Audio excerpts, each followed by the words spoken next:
guy is full on now, man. Yeah. So that letter's not like, oh, please come back. He's like, we're gonna find you.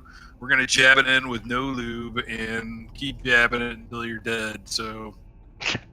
Yeah, I just want to. I mean, it's good to keep your enemy off balance, basically. Yeah, there's no other way this one ends but in a bloodbath at this stage. I was going to throw in a crack about being a dried out husk of a 300-year-old flaccid burnt witch. Why don't you just call them a I thought that might be going a little too far. I didn't know. You didn't want to say P.S. Fuck you, dried up stinky dick licker.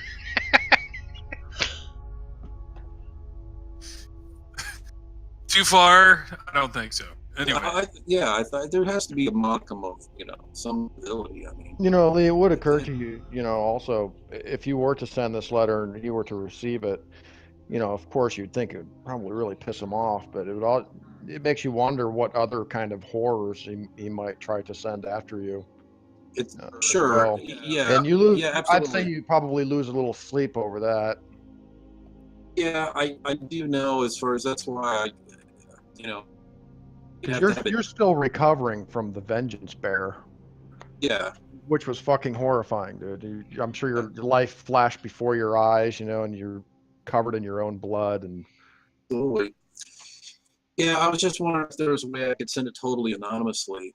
In other words, dictate it, have it typed, that kind of not touch it, that kind of.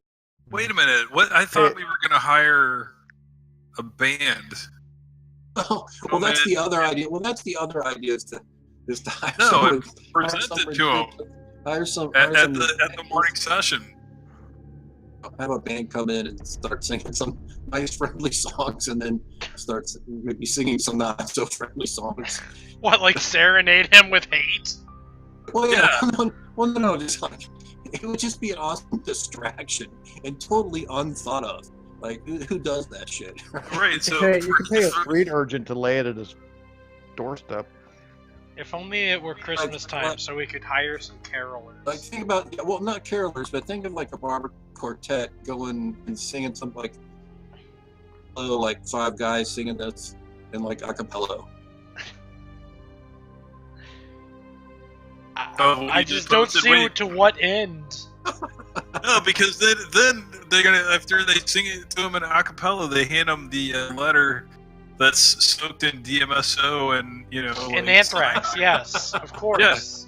No. I mean, those are all things we've already used cyanide on successfully because we missed. But you're right. Okay, here we go then. That's a great idea. Let's send him candygrams and flowers coated in anthrax. I love it. That's the good. I'm glad you're on board because we should do it. Okay. Here's dude, coat the leather in anthrax, please. Here's the anthrax is too slow. The cyanide's immediate. All right, so Carl. What are some contact points? Basically, any kind of distraction at the meeting. So if we could take a look, didn't we have a sketch of that meeting hall, Sean? Yes, it's down below. If you scroll down, it's down here. Okay, so there is a section of the building missing from your perspective. It's like there's the stage and the podium, and then there's some kind of back area, right? There's a door. Yes, there's a door at the back of the stage. So that's where we need access, man. We need a distraction. An idea for a distraction. It could be anything. You know what I mean? Nouns. I like hiring the jazz performers to come in and sing your song. Have you read this song? Here's your distraction. He is very distracting. What is this rude interruption? Yeah. Right. My genitals. Alright, according to Quora, which is like a Yahoo Answers type deal, that's a contact poison. Let's get that. Sounds like you guys have more to talk about. Well, Alex, did you read the song Lee posted? I did not. yeah, go read that. We're gonna have some like a Doesn't have to. barbershop quartet come in I'm just saying. and sing this. Just something to be totally like, Charles what the fuck? Stanford is a bitch. His No, you lover got- Scott was burned 300 years old ago as a witch. Had the Necronomicon, but now it's gone. Now he cries all night long. But don't worry, Carl Stanford, it's all right. We used the book as a ball warmer at night. Fuck you. But it would be like. I like how it ends so abruptly. But see, the thing is, it starts with, for he's a jolly good fellow, for Yes. he's a good... Yes. Like, they come That's in how and it they start starts. singing that, you know? Yes, everybody gathers around. Oh, they're all happy. I feel like I'm gonna get on some sort of FBI list for looking up contact poison so extensively. Then you should Google that stuff. Don't worry, they mass collect on everybody. As with many methyl organometallics, it is a methylating agent that can donate its methyl groups to an organic molecule. However, development is of less acutely development of less acutely toxic nucleophiles such as dimethyl-zinc and that word, and the subsequent introduction of okay. Oh, cool. It's obsolete because it's useless, I guess, outside of being toxic. Yeah, no, this dimethyl mercury, it's been banned and has been obsoleted by the use of similar compounds that are significantly less toxic. So this is just so toxic nobody wants to use it. I say we just stuff this stuff all over your letter, and then. Well, Kyle's idea of having the band come in. And then arm Oh, our good band, fellow. arm the band with like some Tommy guns, and they'll shoot up the place and leave. I'm thinking just use them as a whole distraction while we get back behind the stage and. We're setting up a stage in the dude's front yard? No, if you look at the map, you'll see that the meeting hall, at the very back of the meeting hall, there's a large area that we can't see. There's a door back there, man. Space back there. We should investigate that. Oh, there is a door back there. So what I'm thinking is, meeting like it was before, then concealed, and then the band comes in, starts doing their thing, singing the song, presents the letter. Take back there? Well, yeah. Or we can try to go at night.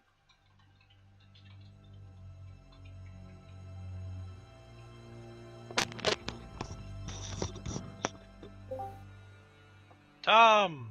I'm still here, Yay. guys. I'm still here, guys. Next.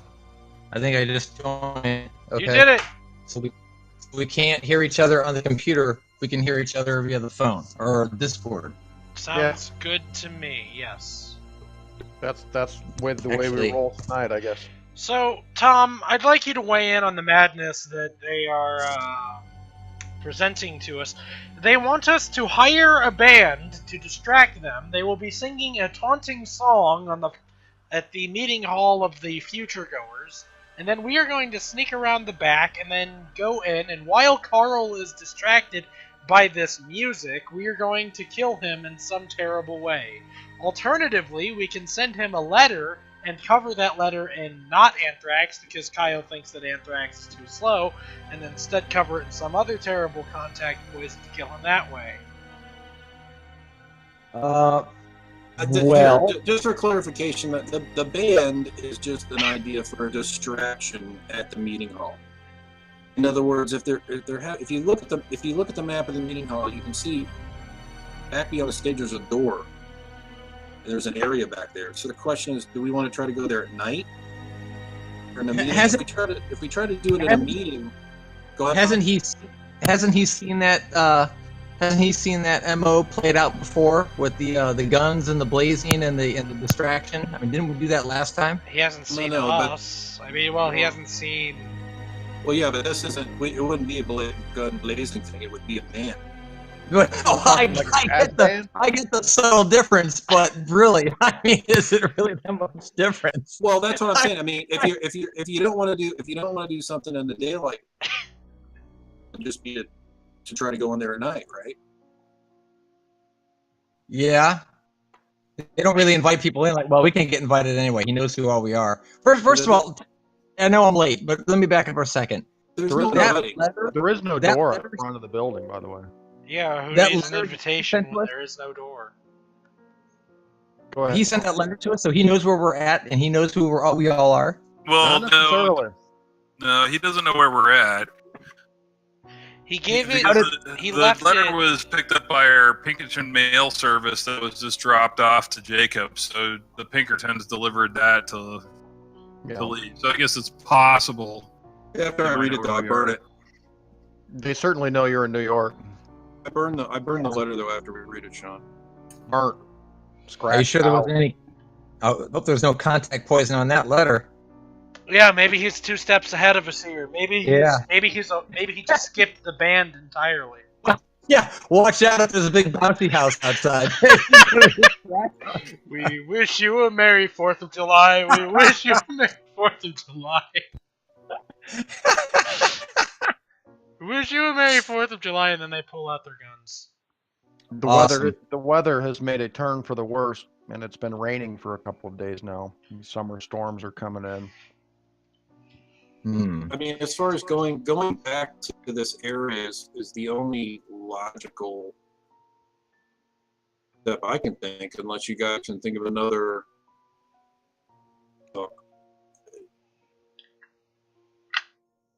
I mean, I'm with you on the distraction thing. I get it. Well, it's wholly unnecessary if you want to try to do it at night.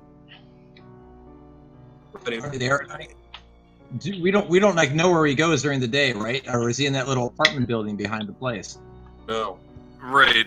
I think he probably they probably have another set of boxes there. He probably goes back to Boston at night. There are definitely some dudes living there. Yeah, with Sparky's info though, that there's some giant subterranean cellar under this building, apparently. Yeah, you assume that there was a bunch of very pale Norsemen living at the annex. The pale Norseman. Albino Norsemen with guns. Pale Norseman, that's a D&D name if I've ever heard one. Yeah, Pale Norseman. And there's no way to get into this place other than the front door, as far as we know, other than the magic box. As far as you know, it's not that big of a place. And the annex lies about 50 yards behind it, across a vacant lot on the street. The next street over. Yeah, so again, the fact that there's some type of subterranean structure under here is interesting to me. Oh yeah, definitely. So,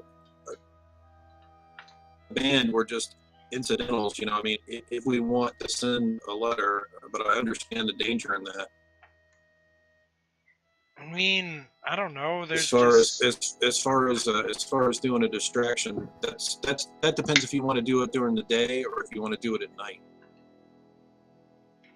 At night, I'm all for that. Well, I mean, honestly, looking at the circumstances, going in stealthy at night, I think they're going to be looking for us, but do something, and they're trying to cover themselves up, with this guise of this friendly, outreach, donut wielding, coffee slinging, whatever. If we did the letter during the day, during that,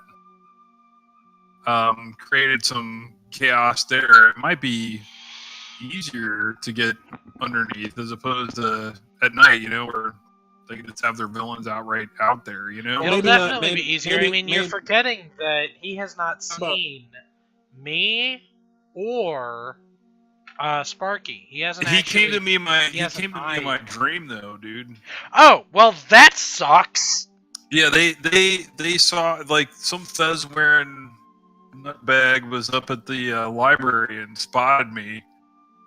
You know, All right. like disappeared behind the. So they've made Sparky, as far as we know. It's the safe assumption they know who I am. Could it all just simply be a result of Sparky's recent paranoia? Imagination. From what he's become involved in? Maybe what we need could it here. have been a legitimate nightmare? Maybe what we need The here night, is the night after meeting Carl Stanford and trying to kill him. Or maybe what we need is a public spectacle. is it something else? Hold on, guys. I gotta let the dog in. All right, what? This might be crazy, but isn't there another? Aren't these places everywhere? Wasn't there another place around, other than Australia or France or wherever the hell it was? Is there another city? What if we just went there and like try to break into that one? They wouldn't expect it. They think we're here. So far, connections to Cannock, Scotland, where the Order is trying to find something in Cannock, Scotland.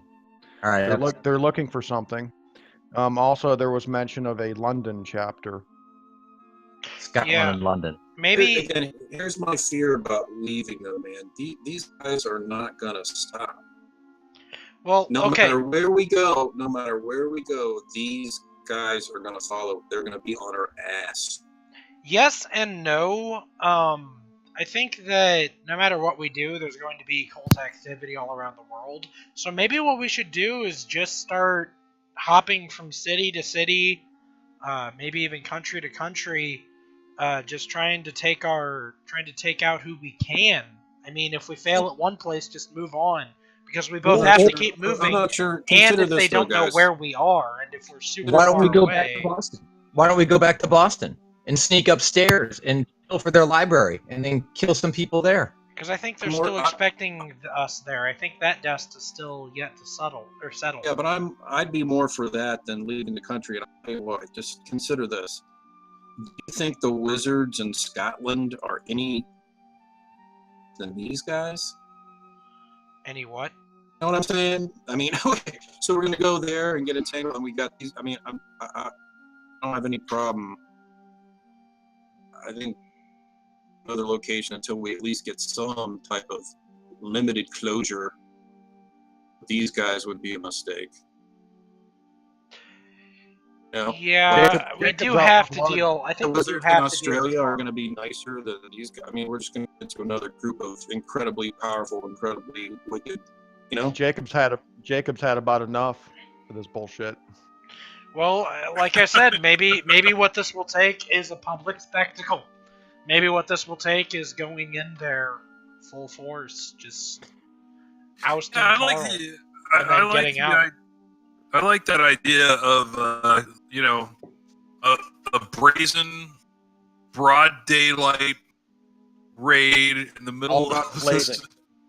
It just queue up the Judas Priest, and then then we can slink back into our hidey hole and then try to pick another target. But I mean, what is he gonna do? Summon death snakes and stuff on me?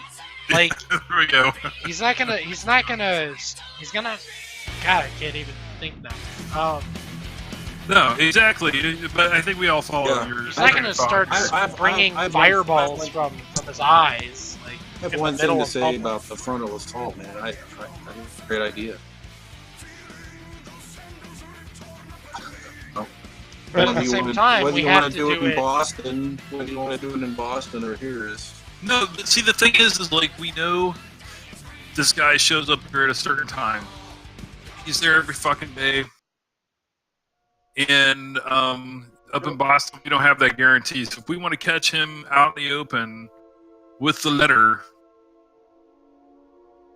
well, you're making a dangerous assumption that he has decided to stay in New York and continue with everyday life. Well, even if he's not, man, then the raid's on either way. You know, if he's decided to puss out and go to Boston like the craven coward he is, and we kill the rest of his sneaking scum, and then give him a black eye, and then we slink into either way, it works out for us. Either we get a shot at him, or we're gonna see what's in the basement Well, both of them work. I mean, we could even continue on with my getting the FBI involved thing. If he's not here anymore, then that means that we have free reign. We can just start interrogating these people. We can start seeing who these people are that are selling this stuff from the future. We can get the FBI involved. We can oust their entire New York operation if Carl Stanford isn't here. If he is, though, then we know for a fact that there's a very dangerous wizard who knows our faces here. The only thing, keep in mind, though, these guys had a military contractor build this meeting hall.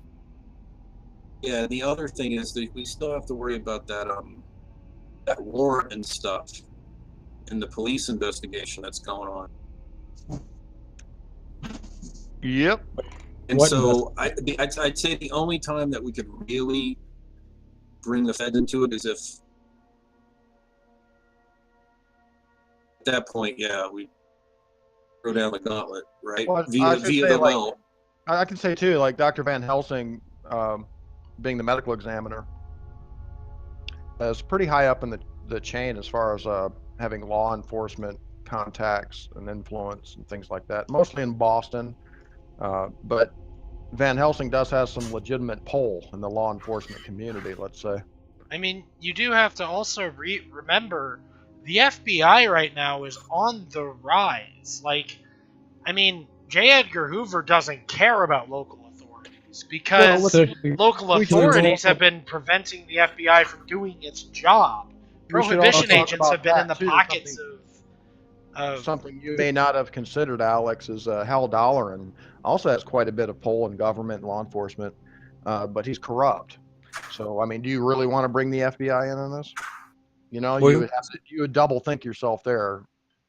What if we got a bunch of bootlegged whiskey, drove a truck up and unloaded it here, and then called the FBI and said, look at all the whiskey here, and they came here and threw down Prohibition style and busted the whole place, raided the place. Because Prohibition agents usually are in the pockets of the politicians that are in charge anyways. It was the FBI's job to get in. They really don't come after the Prohibition people until later on. And it's not necessarily against the law to own alcohol. It's against the law to sell it or to ship it. Right. Well, this is obviously a storefront sort of deal. You know? Yeah. I guess that's what I'm trying to do. Wouldn't that suck if you guys had truckloads of whiskey and then got busted by the... Well, see, especially in New York, guys. Here's the thing. Like, New York was very lenient on Prohibition standards. I don't think they'd really care about that. It'd have to be something else. No, see, that's what I'm saying, though. Prohibs wouldn't. Cops wouldn't. The FBI would. Because that's what the FBI is starting to do now. That's its thing. It's starting to oust the corruption that the Volstead Act started. But I don't really care about the Prohibition. What I care about is the communism aspect of this. Because that is what J. Edgar Hoover is after. He's after communists. Okay. He's after people in politics who are against the American there's a bunch of communist alcoholics inside this place, so let's go raid it. Exactly. And we can show them the made in China stuff with links to Russia, and with that, he'll be all over this. He'll be in New York in no time. And if nothing else, this will just be a pain for Carl to deal with. It's just something else to slow him down. Just the real story, though. The fact that these guys have some type of fraternal lodge where they're involving foreigners, there's subversive activity, there's cult activity, there's murder, there's kidnapping, there's rape. That alone, man, would be a huge headline for the FBI. Yes, so... Even with the history, but here's the question. I mean, we either involve the FBI full force like that and just say, hey, look at all this information and leverage all our law enforcement contacts, you know, Tom, Ambassador, do that full on. These guys are a threat to the United States. They're a threat to security. They've got foreigners. They're doing all this evil shit. Just look at the basement. The locals won't do anything about it. You know, they're corrupt. The locals are involved. One tact, but as John said, the problem with that is there are certain people in the party that would be opening themselves up to possible criminal issues. But I mean, the other tact is to do some type of full frontal assault, either in a location here or in Boston, right? But see, I think we can work out. Listen to me for a second. you really need to look at the big picture here. Okay, you guys know Carl Stanford. You know what he's capable of. You know the people that surround him and what they're capable of. Getting the FBI involved may sound like a really great idea, even as a distraction. Oh God! Whoa! What was that? I don't know. What was that? Are you? It sounded like did something anybody else hear skittered. that? Oh, Jesus. that's Tom. Oh, okay. Is that his new voice? I guess so. I guess he's become the Hope not. digital But- horror. But in reality, you guys have to consider the fact, like, what would happen if, say, Edgar Hoover or the president and his men or whatever, if this really started getting up to the top or whatever, what would happen if they were introduced to the Vengeance Bearer? You know what I'm saying? Like, Well, see, that's what I'm saying. Like, are they any more capable of fighting this than you are? Exactly. Well, on one hand, it'll get it out in the open, which would be a Will terrible thing for Carl and the Twilight Lodge in general. Well, they would probably cover it up. Of course, they would. But On some level, some of it they would expose, like the anti-American stuff. And they were of course they would. But when they set up like military bases dedicated to, observing cult activity and whatever the heck, I mean that's only for the good. I mean, in the short term. But look at the long term. If we don't do it, if we don't get widespread knowledge of aliens coming down and destroying the world, Carl and his lackeys are going to summon Yog-Sothoth. Not if we kill them first. It's not that. Wait, time out. It's not that they're more capable. It's just that they're using up their hit points and not ours. Right. Exactly. Let them get chewed up, and then we slip in the back door as they're getting mowed down. But you're assuming they're not shooting at us too. Right. Yes, that's correct. And another big picture thing, guys, you guys have to wonder too, what is the ultimate goal of this organization? Exactly. It seems to me like their ultimate goal is what was painted on that mural. You know some of where they are, but what are they doing there? What are they really doing? That's in why New York? we need to go into that basement area, man, and investigate. It's pretty clear that they're breaking in about $40,000 a week just at this Look to the Future place alone. Yeah, Plus we can rob the place. That's another great bonus. How much? So there's got to be a bunch of cash around here too, right? At that meeting, there was a lot of cash changing hands. Yeah, lots of cash. Mafia might be in that kind of haul. Oh yeah, dude, the mob would probably be interested. See, this is where we could also get the mob involved. I mean, I know there's like hit point bags. More hit point bags, Tom. No, but seriously, like the idea. Well, I know that there's kind of an inherent risk in dealing with mobsters, but if we tell the mobsters basically, look, there's some crazy stuff that you guys can. This is a crazy lucrative business that's happening right under your nose. Don't you want in on it?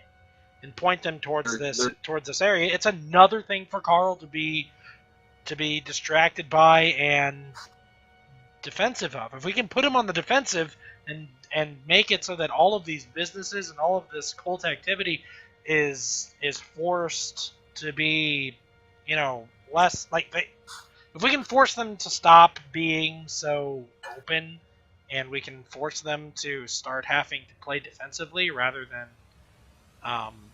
basically being kidnappers, murderers, and I think communists. those two guys were really good drivers. So I think we can definitely use those guys again as drivers. Yeah, I mean those guys are good drivers, so I'm all for using those guys again as drivers for our getaway. And they would want to work with us. Their parting shots to us were like, "Oh, that was great." Like they were excited about what we did. Yeah, so I think as far as getaway people, man, definitely we can have them. I mean, yay or nay on the FBI thing? I say it's too early to involve them. That's my vote on that. You could do both. You could get the mob and the feds involved and create a huge clusterfuck scenario. Have them meet up at Yeah. All the orders of Twilight have a major shootout between all three of them. That would make the papers. It would be. I think that it would be too easy for Carl to manipulate at that point. I think Probably has those contacts guys on could both definitely sides. manipulate the mob for obvious reasons. They're cash rich, you know. Right. Well, they're not only cash rich. They're item rich. You know what I mean? Man, if only we had Yusufus. Oh, also, hey, when we John, Mm-hmm. he was standing there with his bodyguards. What exactly was he wearing? What did he have on him? Did he have glasses, jewelry? No, a business suit and a sword cane. He had a sword cane. Yeah, you I saw him did. unsheath. Who did? You saw him unsheath the sword cane just before he went poof. Okay, so here's another option. You could try to summon a creature, go grab his sword cane. Yeah. The airy travelers. Yeah, Airy Traveler or Whatever, the Star whatever or they the, are. Mm-hmm. Yeah, we could do that. I think that might be a good first move, and then the attack. Right? yeah. I Who think wants to burn some sanity with me? I like that idea. Casting some spells. It's about time. And I think the other one we know too is doesn't someone know the fire vampire one? Mm-mm. No. Sean groans at that No. one. I think Lee. I think Jacob's the only one that knows any summon spells at this point. Yusuf had learned how to command the trees slightly before his demise. Hey, Dad, is Ibn Ghazi really a spell or is it a recipe? Both. It's very mysterious. it's a spellipy or a That's recipe not spell. good. The Because we have to author, read the book. author of the Necronomicon is very clear in that you must learn everything to be taught in the book in order to fully comprehend and understand what is required of these incantations and these spells. Guys, didn't we grab a bunch of we grabbed a bunch of bottles underneath the Yes. Boston Resonance, and there were powders in those. I'm pretty convinced that Materia and custodes. Yeah, and we have the spell to generate that too, and to turn them back into powder. Theoretically. Van Helsing knows the spell, yes, resurrection. Yeah. But At there's least partially. You Kyle, do not know how to create the essential salts required by the spell, but you do know how to turn the salts into to bring back oh, see, I was thinking the dead from the essential salts. That the materia might be the same as the powder of Ibn Ghazi, but I guess it's not. Yeah, I think we're No. pretty certain now that those are dead people.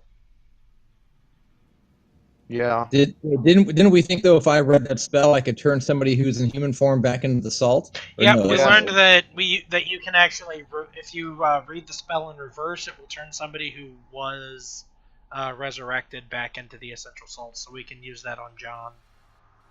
Or what about even Carl Stanford? Couldn't I use it on him? I probably should have tried that. Assuming that Carl is a resurrected guy, yes. But we're not entirely certain yet that Carl is a resurrected wizard. Yes. We only know for 100% certain that John is. If a being was brought back from its essential salts by this particular spell, then chanting the spell in reverse will return them into the powder, into the salts. I should have used that when we were attacking that guy, just in case, rather than throw the grenade. Well, you would have had to draw a gigantic symbol on the ground. It says a complete corpse is necessary. You do not yet know the requirements to create essential salts from a dead body. You just know how to bring them back. But basically, this misleadingly named spell costs the caster 3 magic points and 1d10 sanity points. For casting it is an unholy thing to do.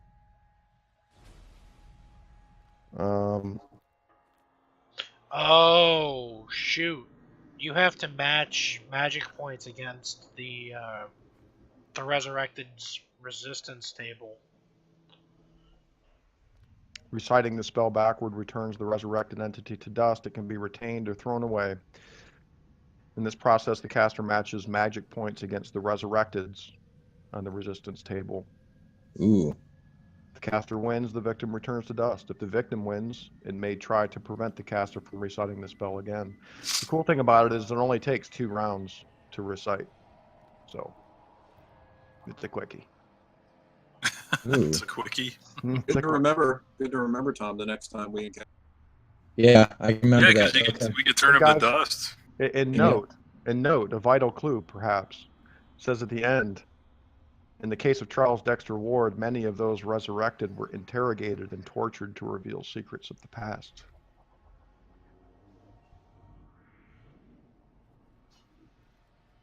Interrogated and tortured. So that's what's in these bottles, more than likely. Just past people. Or individuals that these guys have reconstituted. And Note, Remember- also, if only part of the ashy powder is available for the spell, the sorcerer gets only the liveliest awfulness from what's then made flesh. Oh, nice. So it's like a transporter accident. Yes. So that of course would bring to mind the things in the pits. As long as the coffin is intact and sufficient care is taken to scrape together all of the fragments and dust within, the spell succeeds.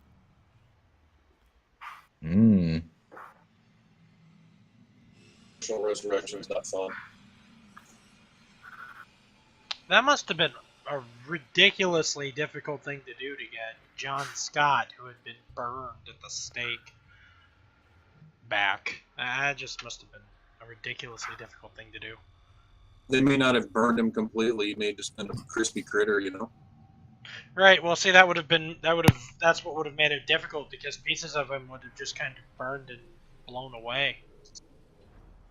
So I'm saying I guess they may not have crisped him that much. Maybe they just gave him a light broil. Well, I mean, the way the spell seems to me is that you have to have the entire. Oh, but that's why he has scar. Okay, yeah. So the way summoning spells would work, or commandery travelers, the magic point cost varies. For each magic point sacrificed, increase the chance for a successful cast by 10 percentiles, with 96 to 100 always being a failure. Also costs 1d3 sanity points to cast.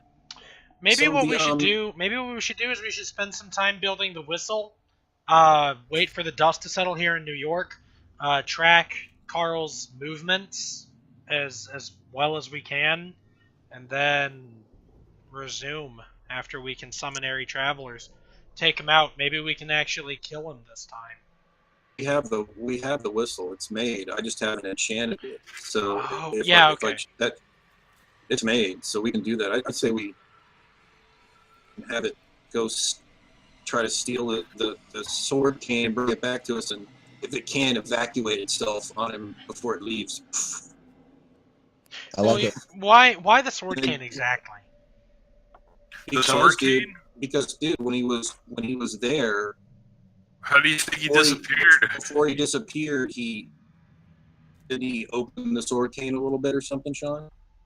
He unsheathed the sword. Yeah. How do you know? It was a magic act. How do you know that he just didn't disappear and was pulling out the sword cane by chance? Seems like an awful risk to just go for the sword cane. If it's just a mundane sword cane, we would have summoned the airy traveler for nothing. I say that we go full on and kill him. Be powerful enough to kill him. It might be with our backup. Be powerful enough. Okay, can we ride the area traveler on his back as we venture forward to find Carl Stanford? That seems to be the one of its powers. I mean, you can even fly through space on these things. The spell says. Yeah. So. And I'm not sure you'd be protected as you flew through space. You just might be an icy corpse by the time you got there. Yeah, it might blow up your skin on the way. So that's always. No, you're right. It is a chance. It is a chance. I mean, that is correct, sir. sword cane could be totally worthless, but I can't imagine him walking around with an item like that and not having some kind of significance to him. Yeah, I But agree. is it worth the loss of? Sure, if nothing else, it's going to screw them. Like I said, I mean, I think we should. I would trade 3 sanity points for the guy's sword cane in a I heartbeat. think we should summon this thing and try to and see what happens, and then go into the to that door. You guys Once want to do it? Once we've done that, we've probably tripped them up enough that he'll run back home to Boston or something, try to recover, and then we've got time to go into this place and raid it. Yeah, The I mean, thing so may just be wanna- unbound, though, and you have to match magic points with the thing's magic points, and it may attack us if you fail. Yeah, for sure. You guys will have to be there with your guns and whatnot. If it can That be, would suck. it can be attacked by a mundane object. It's invisible, so that's a problem. How do we know it's bound or not bound? It doesn't say. I have to match it. I have to basically roll for it. I'm pretty sure. Sometimes it can be bound on coming into summoning, or you have to bind it manually. It really depends. It's the keeper's decision whether it comes So, bound or Do unbound. you feel lucky? Sean, I have 14 magic points. Mm-hmm. So while I'm casting the spell, I can choose to earn how many? As many as you want. As many And as I each want. point gives you 10 percentiles. All right, I I'll be right back. can do I'm going along with the ride. Whatever you guys decide.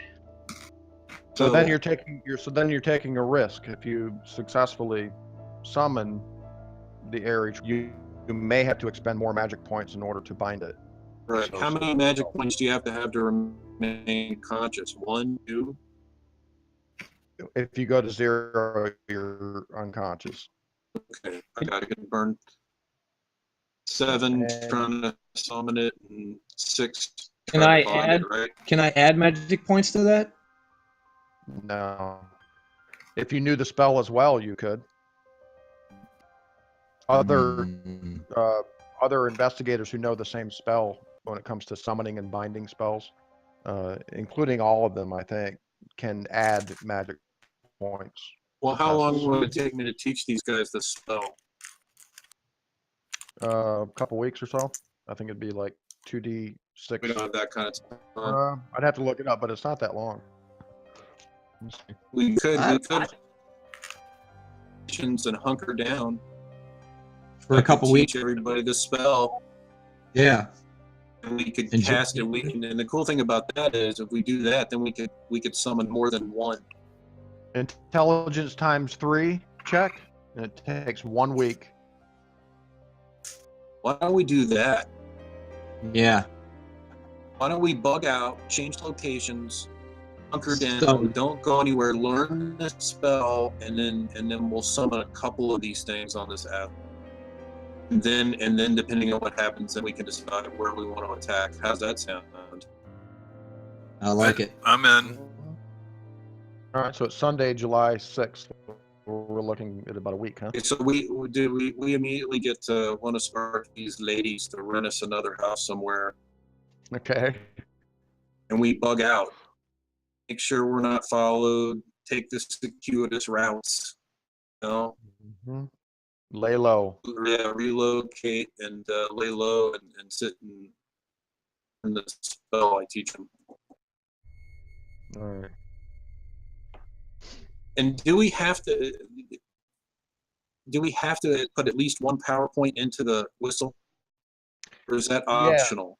You don't have to. And you can sacrifice as many powers you want. And what that does is increase for each power you have in the ring or in the whistle, it gives you plus 10% to your chance to. But that's a permanent PowerPoint you're draining there, right?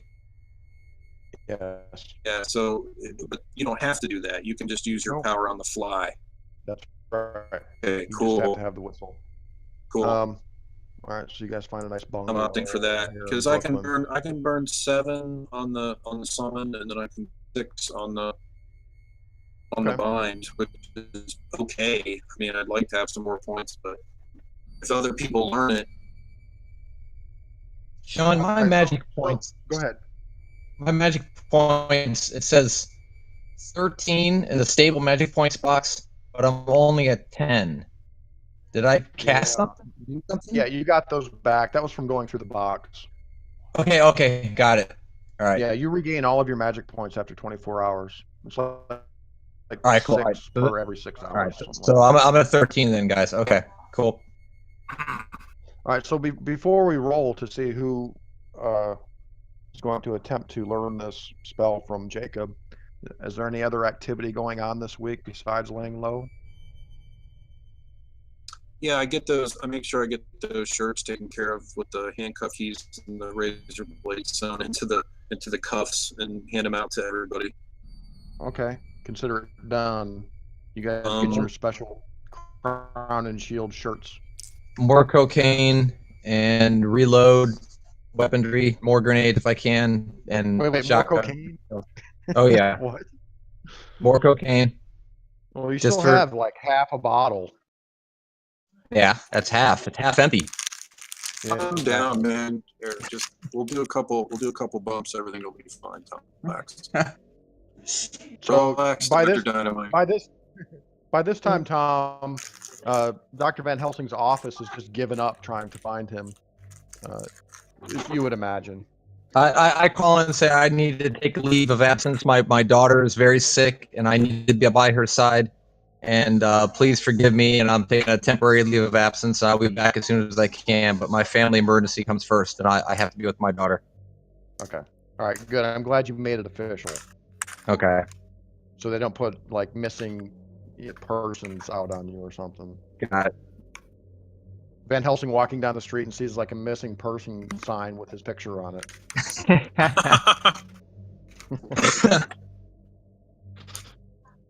All right, anything else? Can we study the Necronomicon anymore, or we're studying this spell?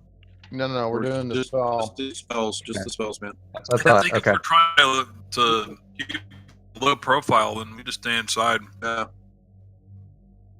Order out Chinese. Prince is with me. Okay. So whoever wants to learn this spell, go ahead and give me an intelligence ×3 roll. Oh, peoples. So Jacob, you're using nameless cults, you know. You've got the book out.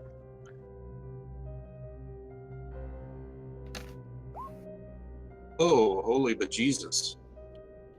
What the hell was that? Hope that wasn't me. That was the wrong button, Tom. I'm under characteristic rolls, and I'm looking at the little 20 sided there. I thought I rolled. Okay. Oops. Yeah, I don't think the sheet lets you roll for intelligence and stuff like that on there. Just roll a D100. Use the macro. Roll the D100 or skill check, one of the two. D100. Yeah. I rolled a 70. I did not make it. Mm-hmm. Some pretty complex shit. I rolled a 10 something. 14. Nice, man. You made it, Tom. Boom. Cool. So Van Helsing learns command area travelers. Sparky does not yet. May take a look.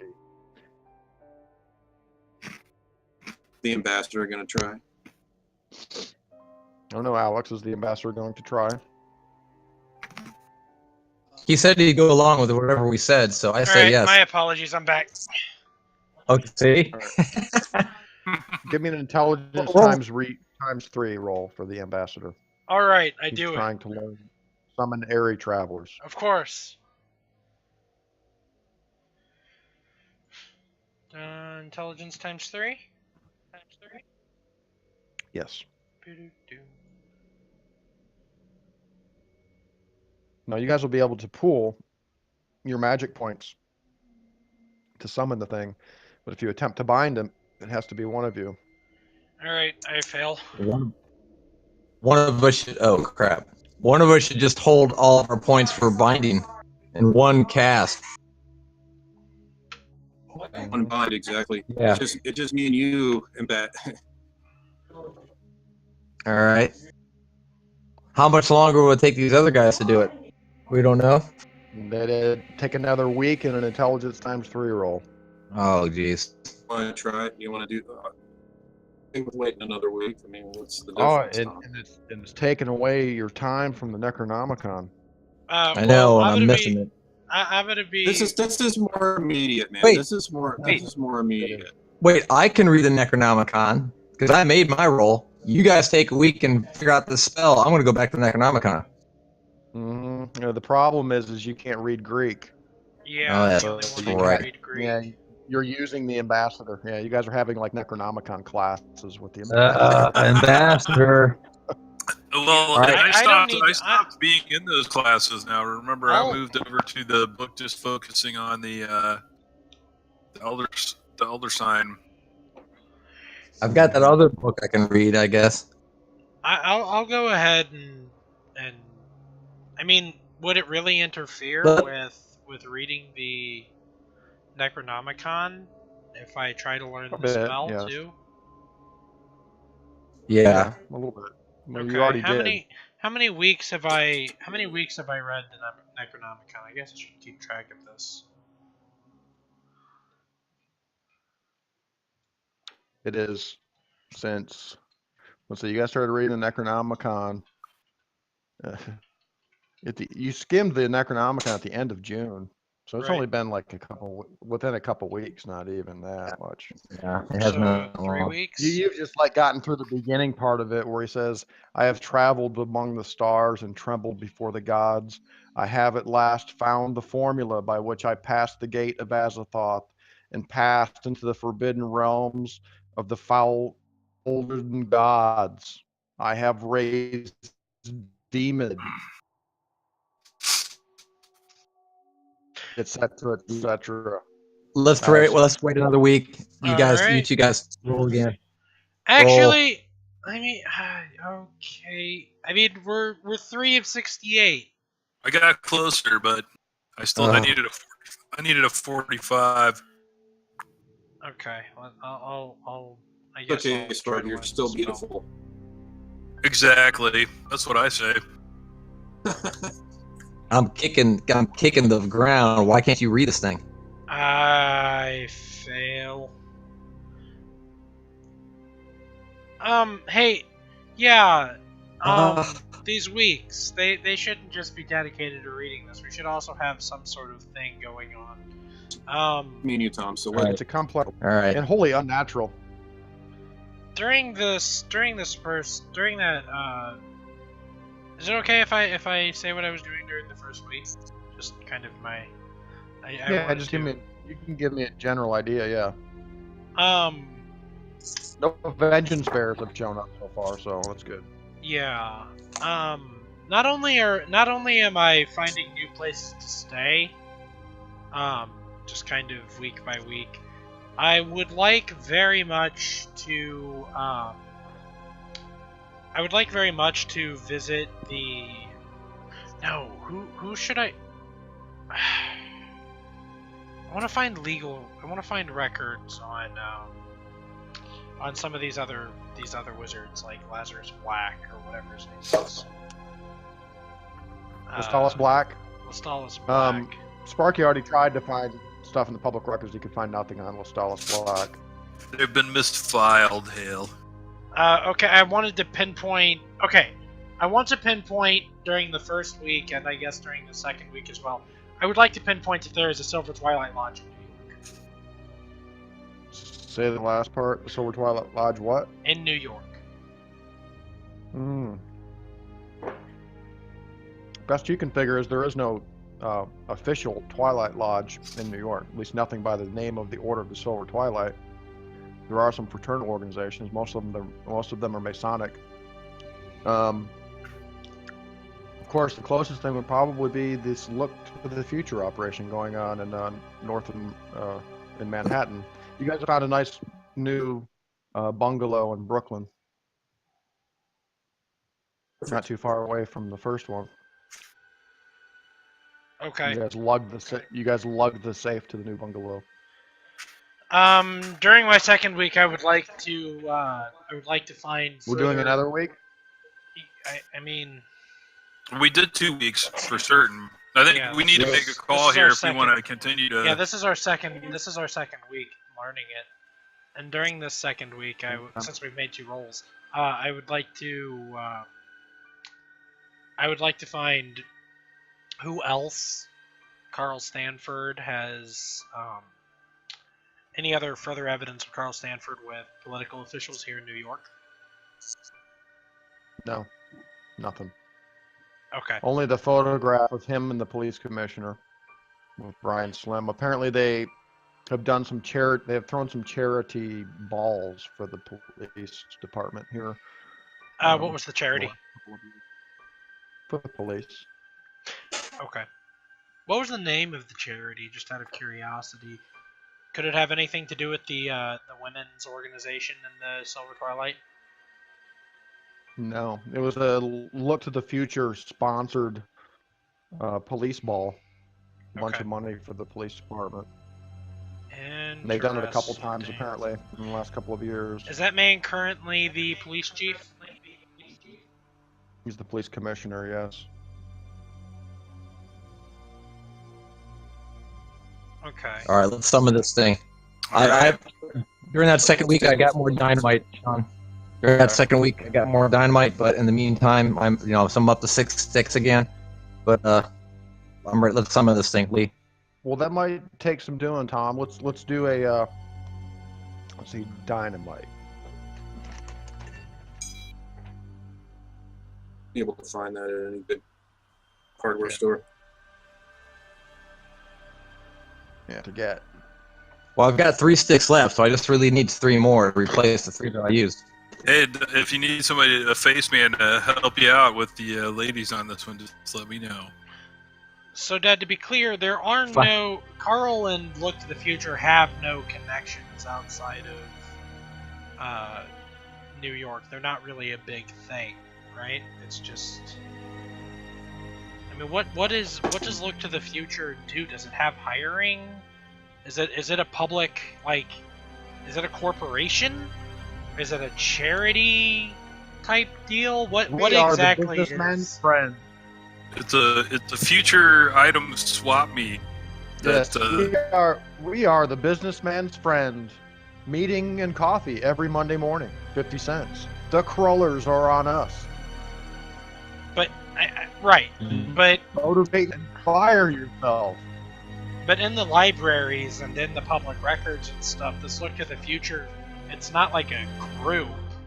It's just like it's not like a corporation or a business. It's just like this little it's like a not-for-profit. I think it presents itself as a not-for-profit positive influence in the community. You know, I think it just defies any categorization, if you really think about it, and what they're doing.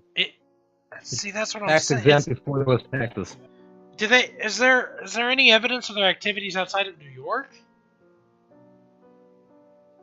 Well, you know that it's connected with the Silver Twilight, so yes. But is this officially? Is it officially connected? Wonders hollerin', dollarin'. Well, no. This is my hollering. This is my police work. My investigative work. Aren't you God? Shouldn't you be able to figure it out? Yeah, this is my investigative work during the weeks that I'm learning this spell. Hale's having some Steven Seagal moments. Met with the Dalai Lama, and he made me a god, a deity. Yeah, in his gut, Dollarin still thinks they're a bunch of communist terrorists or something. I do. I believe that they're a bunch of communist terrorists, or at the very least, high-tech wares from China. Yes, I mean it can't be from the future. That's ludicrous. Impossible. Impossible. All right, let's get to summoning. All right.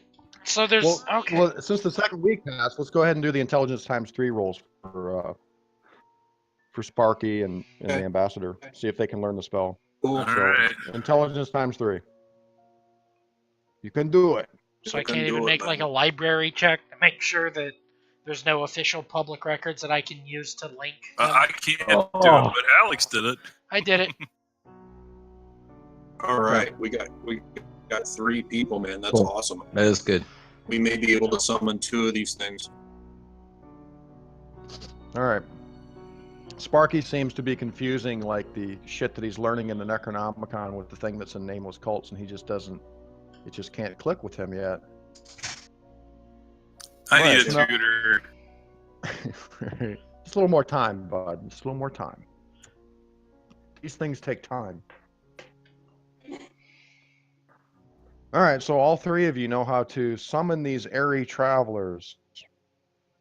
Who's got what? Who has how many magic points? How many magic points do you have? I have 12. 12, Doctor. How many do you have? 13. 13. Okay, so I've got 14. So the first one, and Tom, you can bind it. Yep. Okay. Voice is cutting out a little bit. Sorry. Can you hear me now? Yep. So no, yeah, you cast the first one, and I'll bind it, and then see how many magic points we have left, and then try for a second one. You got it. Okay. All right. So it takes some doing, but you guys check, and it seems like tomorrow evening, July 21st, Aldebaran will be above the horizon for about 48 minutes. Perfect. So that's our window. Do we have to do this outside, Sean? Yes. Does this The bungalow actually has a pretty nice second-story terrace, overlooking a public park out Now, back. A summoning terrace. to be clear, we Yes. do have the letter that Carl Stanford sent us, just in case it needs something that Carl Stanford has touched to track it. No, No. Jacob burned it. Darn it! I burned it, man. Do we have I don't want anything? that letter. Do we have anything of Carl's? We have his ancient Fire. artifacts, right? Yeah, we have all those things that we took. Remember, I was handing them through the box, all those little items, In the and his Egyptian, kaleidoscope. the Egyptian antiquities. Yeah, Yep, were they and his? his kaleidoscope too. Can you prove that? We know for Good a fact guess. that he's handled them, so Mm-hmm. that could be enough. Hopefully, I mean that's all we have to go on. You guys could go and get a lock of his hair. Yeah, that would be awesome. Except we'd have to hire We'd have to hire a airy traveler to go get it. So. All right. So we're gonna do this about Yep, 10 p.m. Yep. Monday night. Yes. All right. The 4th of July passed, and you guys didn't even notice. Let's see here. All right. Who's gonna roll? Not me. Roll I've Lee. been rolling terribly. Lee's gonna roll to cast it, then I'll roll to bind it. All right. All right. Yep, and I'll expend 9 points. Is there some way I can aid in binding it? No, You have one to of you do is it. going to have to do it. Hmm. I'm gonna Well, you have summon it, and 13, then I have Tom's 12, gonna so- bind it. Okay. And Sean? I'll be there with. Sounds like a plan. And I'll be there with my sword cane in one hand and a lever action carbine in the other. I'll have my pistol and my trench club out, thirsty for airy traveler blood if they get out of control. Okay. It's a clear night. Jacob dons his whistle. And so begins the chant. It is a plea to something called the unnameable. And how many points of magic are you going to pool? I'm gonna do Summoning. 9. Jacob's doing 9. I don't know how many Tom's gonna use. Okay. We'll mark that on your sheet. Take off 9 magic points. And roll. It's going to give you roughly a 90% chance. Come on, Lee.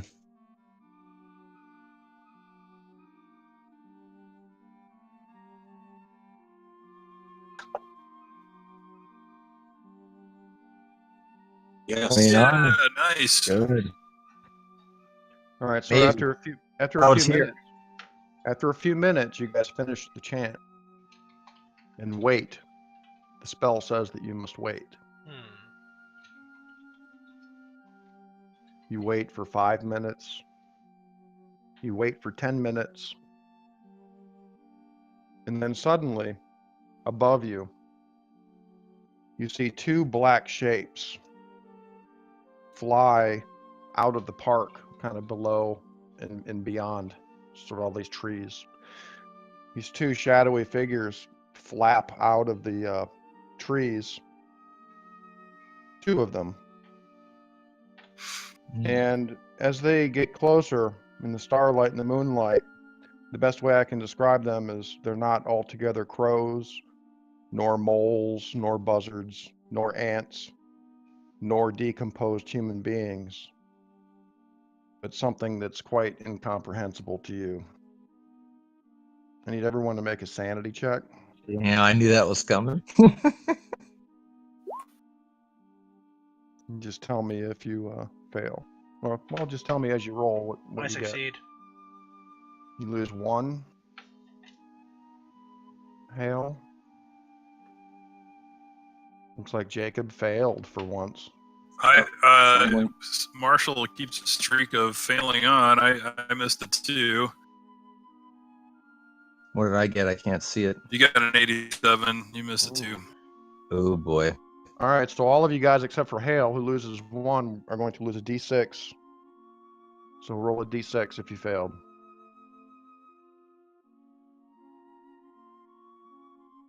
Yay! Kind of 1 point. Oh, I got a 1. I thought that was me. What did I roll? What did I roll? You rolled a 4, Lee. Tom, you haven't rolled the d6 yet. Tom, do you have 3D dice on? Can you see the dice rolling on your table there on your screen? Yeah. Yeah. Sometimes if somebody else rolls, it'll make your die disappear. Well, he hasn't Got rolled it. at all.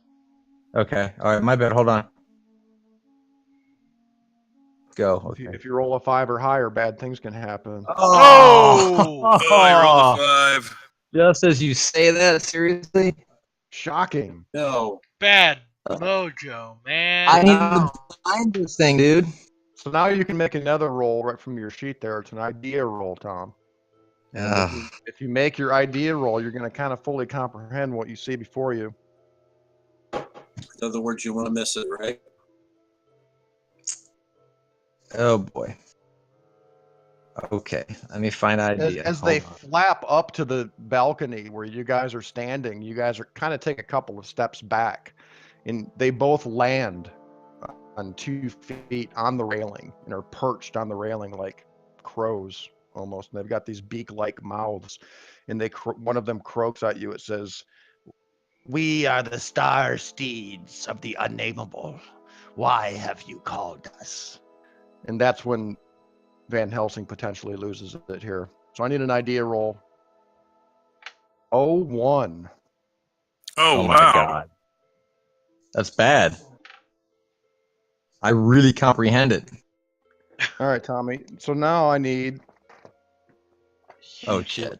Let's see what happens here. This could be Does the interesting. cocaine help at all? We'll see. That's how you comprehend it so well. Depending on the insanity, it doesn't mean you might not really be able to conduct the spell, right? Depends on the nature of the insanity, Tom. Roll a d10, Tom. Maybe if we're really lucky, Tom figured out some form of communication with it out of those like 4 or 5 words that it spoke, so that he knows how to bind it better. That was my idea. I got an 8. Okay. Okay. I don't like that. We'll giggle. I don't like that. As this thing croaks at you, Jacob, not 5 feet away from you, Dr. Van Helsing standing right next to you. These choking sounds begin coming from Van Helsing, and you turn your head and look at him, and he begins screaming. And he's kind of blindly trying to open the door behind him into the bungalow, as his eyes are wide, staring at these creatures on the railing before you, and he just begins screaming. Grab him and smack him right across the face. I'll grapple him down. Smack him. Yeah, I've got a 55 grapple, so can I grapple him, Sean? Try to restrain him? Yeah, that's fine. Go ahead. Roll for grapple. I have morphine in my bag. Tom, I need a parry grapple from you. What does that roll? What do I roll? 42, I made it. It's a grapple skill. It's an underhand-to-hand weapons. Oh, okay. Hold on. I think unless you put points to it, it's what, 25? Yeah, I I doubt still put have points. some magic points left, but very. Is there, Alex knows the spell. Or Yeah, he knows the spell. He can bind, right? Yeah, Right. okay, so I'm gonna step forward while they're messing with, while they're trying to get Tom under control. Should I speak with it? I'm gonna speak with them. Bind it, dude. Yeah, Grapple. I got a 13 grapple. what are the details of binding it, just out of curiosity? I'm telling you right now, they're sitting on the railing before you, and it says, "We are the star seeds of Okay. the unnameable. Why have Dude. you called us?" Okay, I raise my hand, sort of up at an angle, and I say, mighty star steeds of the unnameable, we have called upon you to ask a request. There is a man, a wizard of some power named Carl Stanford, and he wields an item of which we require. We need you to take it for us and bring it here. And also attack him. Okay, And kill my rat. So Sparky, you go to grab Van Helsing, and he makes Yep. like this sort of weasel move, and he ducks out of your way, and he like trips you, and you fall to the ground. And Van Helsing is standing over you, and at that moment, Tom, Van Helsing snaps out of it. Oh, thank God. Okay. And he looks, and you see this thing. One of the things on the railing hops down from the railing onto all fours. Bind it, Tom. And it quickly moves up to Hale, who's only a few feet away, talking to it. Alex, this thing looks up at you because it's on all fours, and it stands on its hind feet and licks your face. Cool. Let it lick your face and bind it. Do we need to bind it? And Yeah, it turns, we need to and bind it this turns, thing. Yeah, dude. It turns and it looks at the other creature before Jacob. It's gonna eat your ass. Yeah. And it says to you, Hale, it says, "What is this item that you wish to possess?" It is a cane that holds a blade within it. It is used by Carl, for we believe that it allows him to move either invisibly or over great distances in an instant. We require it. And if you can, perhaps you could slay him, for he is a vicious enemy, one that we need disposed of. All right, it hops back up on the railing. The other one leaps into the air and takes flight. It starts kind of rhythmically flapping its wings, and it's hovering out over there, over the field in front of the balcony. And the other one that's on the balcony says, "We shall return." And it leaps off, and you see the two dark shapes go flying off into the park, and before you see them anymore. We sit down and break out the bottle of scotch and do a little cheers. Got the cigars. Oh, God. To vengeance! To vengeance. To vengeance. Van Helsing is a bit shaken at this point. And then he says, "Should we summon two more?" Yeah, shouldn't we summon some more to attack him? I mean, if we don't have to cast magic to bind it, what the heck? How many? Well, I can't. I'm down to 3 magic points. But you guys, I guess, depending on what your magic points are at, yeah, you could try to do it. But unless the other issue be maybe I have to bind it when it comes back. I mean, when it comes back, that's when it's going to be a problem. Well, the thing is also, maybe it came bound because he did so well. It's true. I did roll really good on the summit. Do we know, Sean?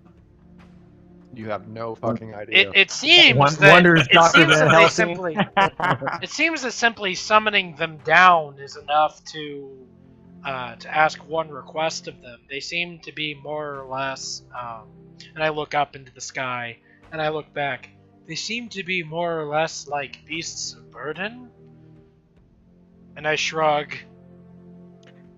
Dr. Van Helsing is quite shaken. What's most disturbing to you, Tom, is as far as their appearance, is they actually appeared to be decomposed, as if they were not as if they weren't even living. They were composed of this dead looking tissue, I should say. And being a doctor, especially a coroner, just the shape and the odor that they emit is kind of overwhelming to you right now from a scientific standpoint. Mostly, it's beyond all logic and reason to you right now. What you just saw, and something you'll never forget, probably. Excellent. Let's wait and see what happens, and then that way we have some spare magic points to burn. Perhaps we should send more, actually. I mean, he has those strange, those pale Norsemen. What if Carl Stanford, maybe he could cast Bind It? He can bind them and then send them back at us. Oh, That's absolutely, absolutely. So definitely save our magic points and let's see what happens. Yeah, alright. Sure. All right. How fast do I regenerate my magic points, Sean? What's your total maximum? Max is 14. All right, so you take that, divide it by 4, roughly, so...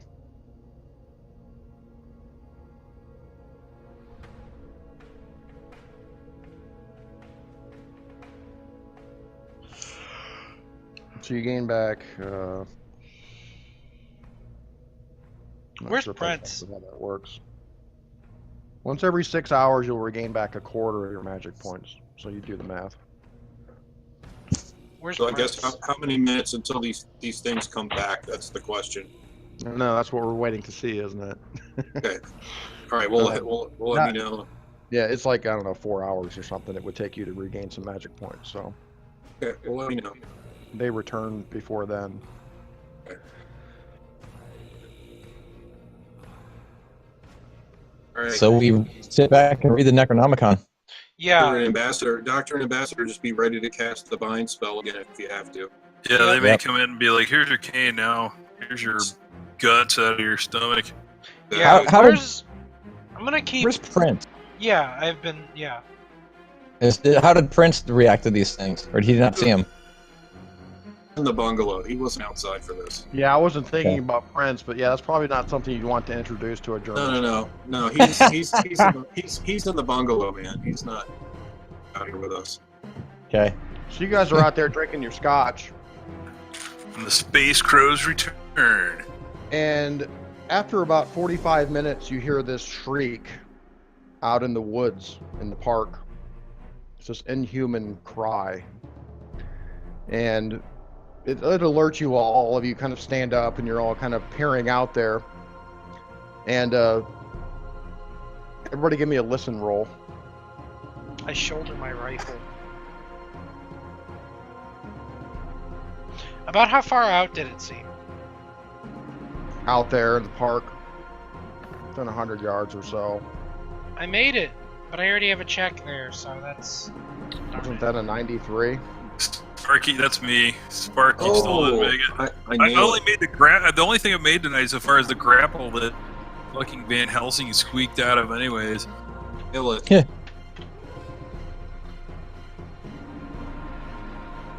Listen. Anybody else make it? I'm trying. Showing on my thing here. Lee and I. There. Is that me? Oh. Listen. Yes. Did I make it? No, you rolled 83. Okay. Oh, I see. Jacob's the only one that made it. No. Dollarin and... Yeah. Halerin Dollarin made it. All right. The ambassador. Remember, you have the bind spell, and you get the magic points to burn, man. I do. In case you need to do it.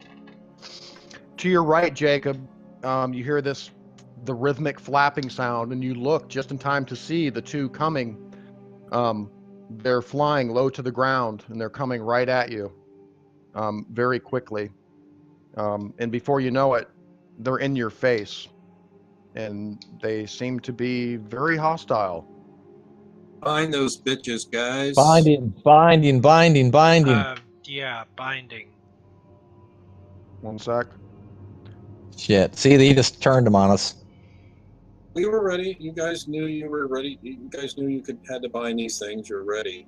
So I bind think bitches. there's no cane in their claws. Not that you can see. Maybe they keistered it. Yeah. Maybe. Pelican Bay style, baby. All right. Yeah. So before you guys even know it, I mean, Jacob kind of lets out this startled shout. Before you know it, these things are on you guys. The first one is attacking Van Helsing. Oh, jeez. On the crack of gunfire. Bells. Ugh. Maybe we should have bargained with it. Can I make a de-grapple move? You can dodge to get, and you would basically be giving up your turn, your action for this round. But you can dodge. It is going to hit you with a bite if you don't. Somebody else has got the power to try to Yeah, what about readied weapons? Readied gunfire. They weren't readied. I shouldered my gun. Well, they weren't pointed at these things. They were on you before you knew it. All So right. Do you have the ambassador? Do you have the power to try to bind this thing? I mean, as far as I know, yes. All right, then I'm gonna dodge then. Okay, give me a dodge roll. I mean, is that right, Dad? Is that part of is the bind spell a usable action? Yes. Okay. Tom, I have to ask you, what's your dodge skill? What's my what? Your dodge skill. 35. You might want to do something besides dodge. That's what he did. Yep. Already rolled, guys. All right. Look. Tom, this thing latches onto your neck. You feel its teeth bite into your neck and your shoulder. You take 3 hit points of damage, and you hear these sucking and slurping sounds, and it seems to be sucking the blood out of your fucking arteries. You lose 3 hit points. 3 more? And you lose 2 strength points. Oh, jeez. Oh boy. The All right, next 3 hit points. Yep, and reduce your strength by 2. Permanently? I don't know. I hope not. Me too. Oh my god, I'm at 7, 6, 5. You don't have much. You don't have much, do you? No. The second one attacks Jacob directly. Also with a bite. Get off me, fell beast. You're able to dodge it. Jacob, what are you doing? Well, I only have. Here's the thing. How You've many got magic? these- Okay, so here's the question. You've got it. Now, It's snapping jaws are in your face right now. right. How many magic points do I have now? 3, I believe. You haven't gained any back yet. Okay. Well, I No, you guess had it's 4. Wait, how many do you have? You had 14. You might use 9, correct? yeah. So I have 5. Yeah, 5. Yeah. Yeah. Right, and to bind is your magic points versus it's on a resistance roll. So to give you an idea, you're looking at. So if I used all of them and went unconscious, 50. If I used 50, what kind of if it had like 14? Well, no, it's not that. You don't take the multiplier like that. It's on the table. So to give you an idea, 5 versus what they have is about a 25% chance of binding it with 5 magic points. With 4, it'd be a 20% chance. And well, I hate to do this, but Can you combine with the ambassador? I ripped my. No, it's an individual thing for binding. Oh crap! You have to I stabbed this thing with my knife, dude. Okay. Do it. Look and see what my skill is. Looks like it has a pretty tough hide. Speaking of things we can present to the FBI, not even be able to pierce it, but you can try. Is it that crazy? Go ahead and roll for your knife attack.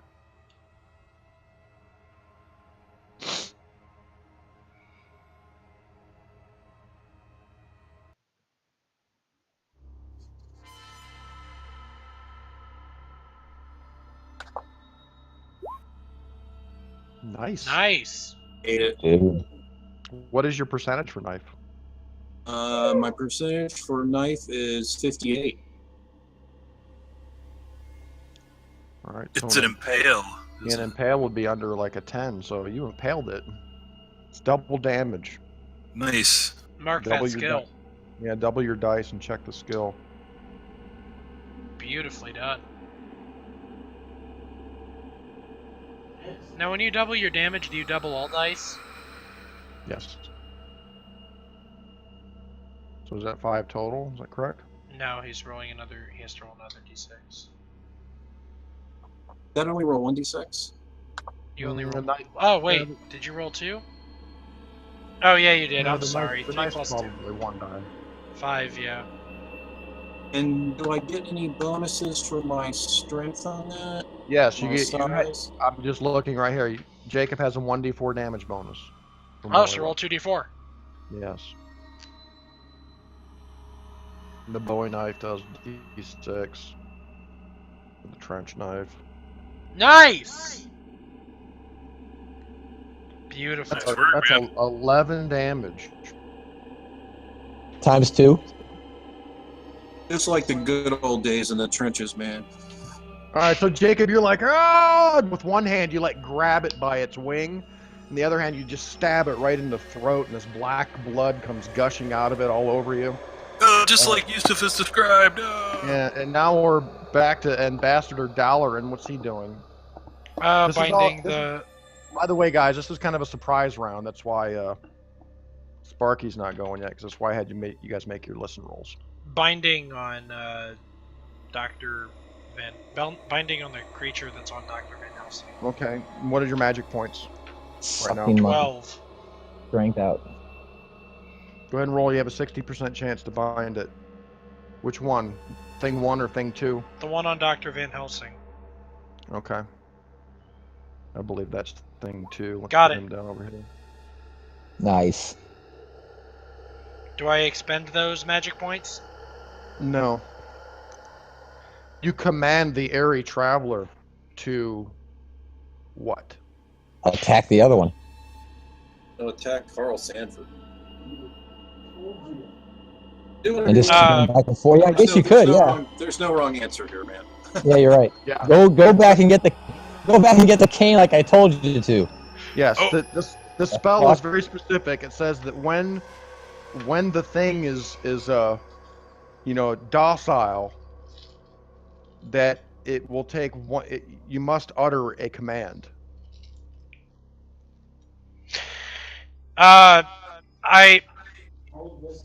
It took 40 minutes for it to return, right? About that, yeah. If it's old school pizza days, you'd get a free pizza. I command.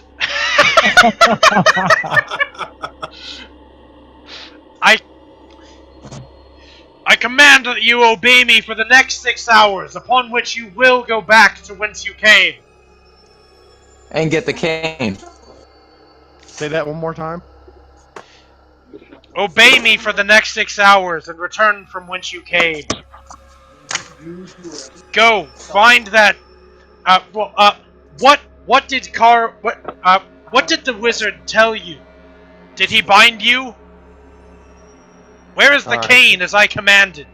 All right, the thing kind of lets go of you, Van Helsing. I mean, it kind of moves off of you, and it's flapping out there and hovering out beyond the balcony. And we're in a new round now. It It's doesn't going to be respond when not yet. It doesn't know. Okay. Not instantaneously. It doesn't know. Marshall is at the top of the order now. He's got a dex 17. So, Kill the one on Jacob. Okay, so that one's still going bananas. Yeah. Eat its All right, brains well, out, dude. I'm going to, smash him with my trench club. All right, Sparky. Run over and raw! Give it a go. Beat him with a tennis racket. 53. That's a hit. That's a hit for 5 damage. Did it roll damage? 1d8. 1d8 plus. Yeah, 1d8. Okay. Yeah. Unless you get damage bonus. Done! I don't. You don't? Okay. I'm just fast, not strong. So, Smack! Finally, Sparky's on the board. Just like the old days. Jacob feels good, man. It's reminding him of the trenches. Back when the old Krauts were trying to suck out your blood with their vicious space fangs. Exactly. Yeah. When you smack it with the club, Kyle, you hear the bones crunching. And you splat, this black blood that it's bleeding all over the place. Nice. We're back to it now. It is going to continue attacking Jacob.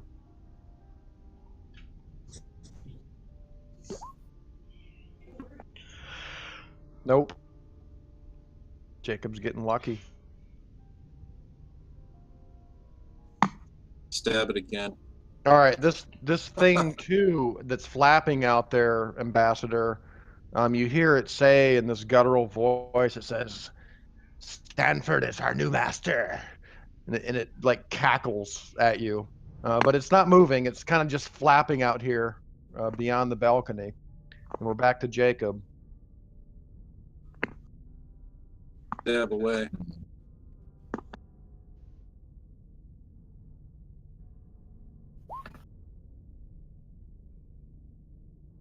Stabbing is good. Nice. That's a hit. Tell him, no, I'm your new master. Go kill D6 Stanford. plus a D4. Jacob's pretty deadly with a knife, man. The thing two says to you, Ambassador, says, "We were to gut you like fishes." All right, what's the total damage on that, Lee? 4 more. 4? Yeah, and I reply, but it looks like I'm gutting you. Stab the knife in. All right, yeah, you stab it again in the throat, and this thing just starts squealing as it falls to the ground. The weight of it, you have to kind of let go of its wing that you had a hold of, and it's just kind of flopping on the ground there and just spurting blood everywhere. Ambassador? Can I further enhance my binding? Wonders the Ambassador. Well, the binding spell. Can I use it again, or is it bound to me? You just bound it, yeah. Okay. Command it. Stanford is your new master, perhaps, but not his wife. Go, kill her! All right, it screams in pain. Thing two? You just sent to kill his wife? Yeah, it's not going to kill Stanford, but it might kill somebody close to him. It disappears into the night. Wow. Van Helsing, we're back to you. You're bleeding badly. Really? That was diabolical and awesome. I just have to say. Yeah, I'm still trying to wrap my head around that. No, Go kill his wife. You feel a little woozy. His wife is John Scott. Excellent! It served us many ways to kill John Scott. Awesome. You killed my wife, you son of a bitch. His wife is some formless beast in one of those pits. He brings back some overused plastic lady from the future Tommy, the doctor is badly in need of some first aid. Can I administer first aid on myself on my neck? Start putting pressure on it, and yeah, you pull like the acid head warrior thing, except instead of saying woodshed, you go medical bag. The medical bag. Groovy. Medical bag. Cocaine vial. Cocaine. Groovy. Awesome. I'm just saying, if you want, you can attempt to give yourself first aid. No, I definitely give myself first aid. I have 5 strength. I have a feeling this thing is draining my strength. I didn't like the sound of that at all. Yeah, like I said, you feel woozy, man. You've lost some blood. It actually sucks some blood out of your body. What is this rude interruption? Yeah, what is this crude interruption? Yeah. Van Helsing's up. This thing is now kind of just flopping around like a fish. Oh, if I'm next, I'm gonna smash it until I can't smash it anymore. Wait, before I do the first aid, can I pull out my shotgun and put my foot on its face and say, "Swallow this," and then blow my shotgun? No guns, dude. No one's fired any guns yet. No guns. I just heard Dr. Van Helsing say he was going to take out a 10-gauge shotgun. Dude, as soon as I see that, I stop him. I'm like, no. Stop him! You've got a thing flopping on your face. So Van Helsing comes up. I did first aid. You're right. He pushes Dalaran out of the way. Van Helsing walks up, pushes Dalaran out of the way, and he's got his shotgun. He's got this crazy look in his eyes. And Jacob, you look at him and you give him like the Spock brow kind of thing, and you kind of snap out of it, Van Helsing. Go ahead and give me a first aid check. Okay. Jesus, dude. Yeah, no guns have been fired yet, man. We're cool. We don't. We'll have to. We gotta fucking bug out of here. No. Relax. Jacob gives you the "What the fuck are you doing?" look. Yeah. Relax, dude. Relax. We got this. We got this. As I kneel down and I put my E on this thing's head and I cut it off. I'm just putting first aid on. I'm putting first aid on. Right, everything's cool. I cut its head off. Yeah, as you're cutting, Jacob, you can see that it's flesh, and just the material that this thing is made out of seems to be degrading into this black ooze. It seems to be liquefying before your eyes. 54. Ooh. Oh, I make it.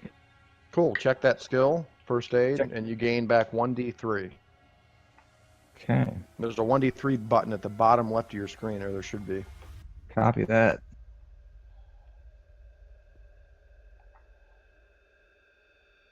Next up's going to be Marshall. As I said, Marshall, this thing is turning into this black goo. It just seems to be liquefying before your eyes. It's liquefying? Yes. It's completely still now. Jacob is holding its gooey head in his hand. I'll help Jacob up. Look at this freaking thing, man.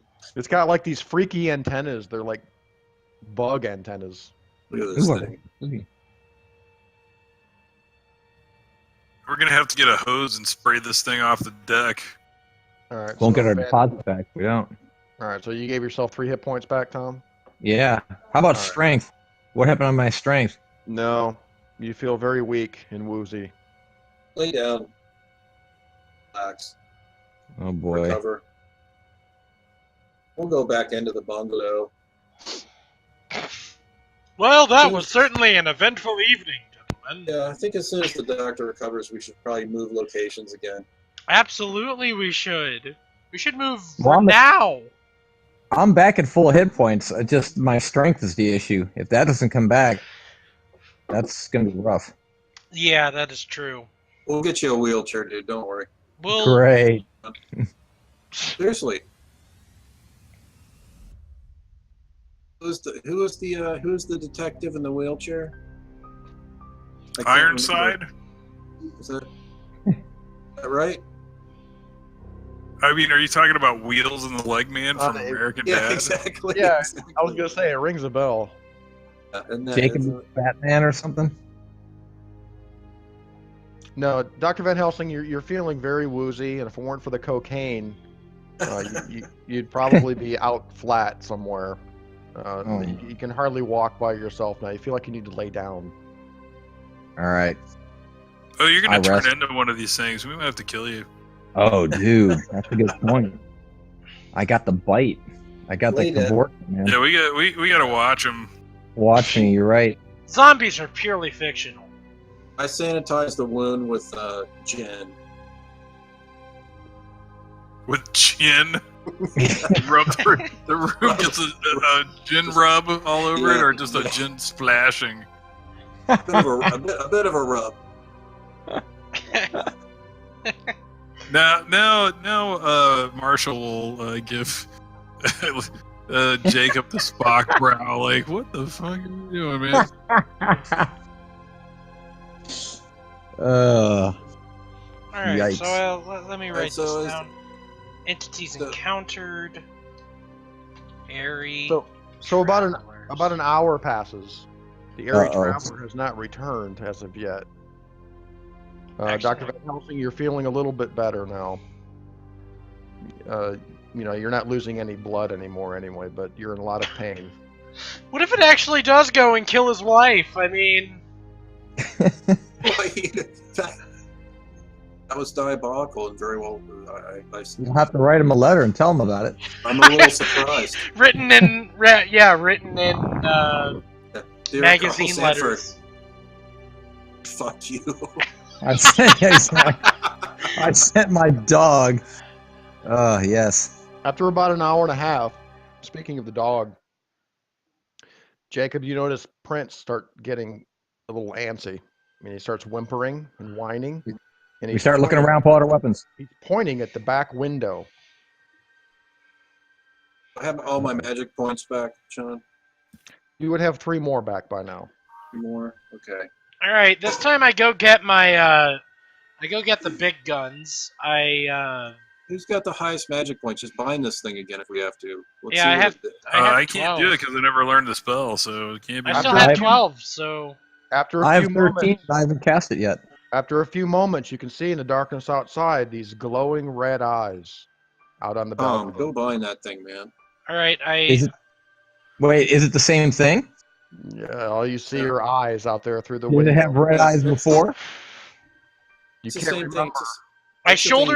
I shoulder the elephant gun, and I go up to the window, and I move the curtains aside with the barrel of the gun.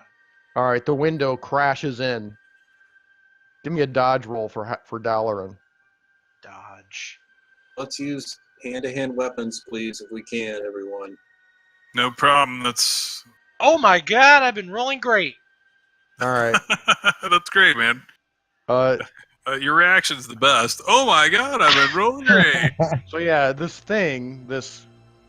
like crow, mole, buzzard, ant thing, Bind it. comes crashing through the window and like lands on the armrest of the couch, right by Dalaran, and looks at you, Dalaran, down on the floor in front of it. It says, "We could not find a wife." Hmm. A wife to be killed. And it spreads its wings and starts flapping them like a butterfly on a perch. How many magic points does a doctor have? 13. How many? 13. 13. Okay. Can I bind it again? I want everybody to make another sanity check for me at this point. Everyone. Yeah. This time I fail. It's apparently still bound, Alex. It's not harming you. Awesome. All right, I made it. Yay! Or if you made it What lose if we one. sent this thing to go kill all those white guys in the annex so we could go in there and pilfer the place? That's not too bad of an idea. But, I mean, all of them? That's a lot. It's gonna need reinforcements. But how? They're not that powerful.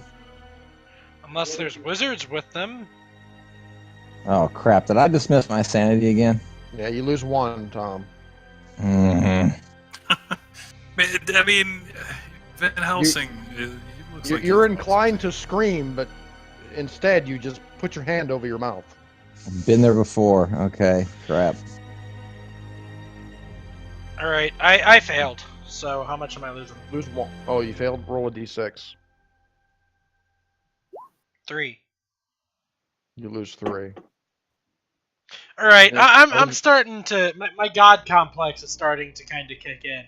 I was just gonna say, like, it might have been like the crow mole thing crashing through the window. It might have been just enough to affect you. I I point to it and I say, then you have failed in that task, and so you must do one more. Go to the library of the Silver Twilight Lodge in Boston, Massachusetts. There is a library there. You must go in, grab what books were there in there, guys? You must grab the Nameless Cults. You must grab as many of the books as you can, but especially the Nameless Cults, and you must bring them back here. Be careful, though, for there are wizards there that will destroy you or bind you to their will. Do not be bound again. There was a locked cabinet, actually, Alex. Remember? Oh. With the important books in it. Yes. Okay. So break into the locked cabinet. The Bring us cabinet. back the whole cabinet and all the books inside. It would be wise to mention the locked cabinet. The cabinet is locked, and so Bring I'm us back sure the that you can bash that cabinet open or something. But I want those books, creature. Bring the whole cabinet. If you can bring the cabinet whole, that would be preferred. All right, it croaks at you and says, "It shall be my task. Should the unnameable will it, I will be successful." And it disappears again into the night through the broken window. I laugh maniacally. We've bound him. Oh my gosh. Yeah. That's got to get you a little worried. You guys are playing with forces you do not. Jacob is quite satisfied. Finally, there's. Finally, we summoned something, and. All right. So you figure it'll take it probably a little while to get to Boston and back. I mean, I guess. It seems to be able to move at supersonic speeds. All right. So we'll make this pretty simple here. Please return with the whole cabinet. I brought back fine china instead. I have failed, but I brought you hot cocoa. It's Tiffany's. Look at it, it's beautiful.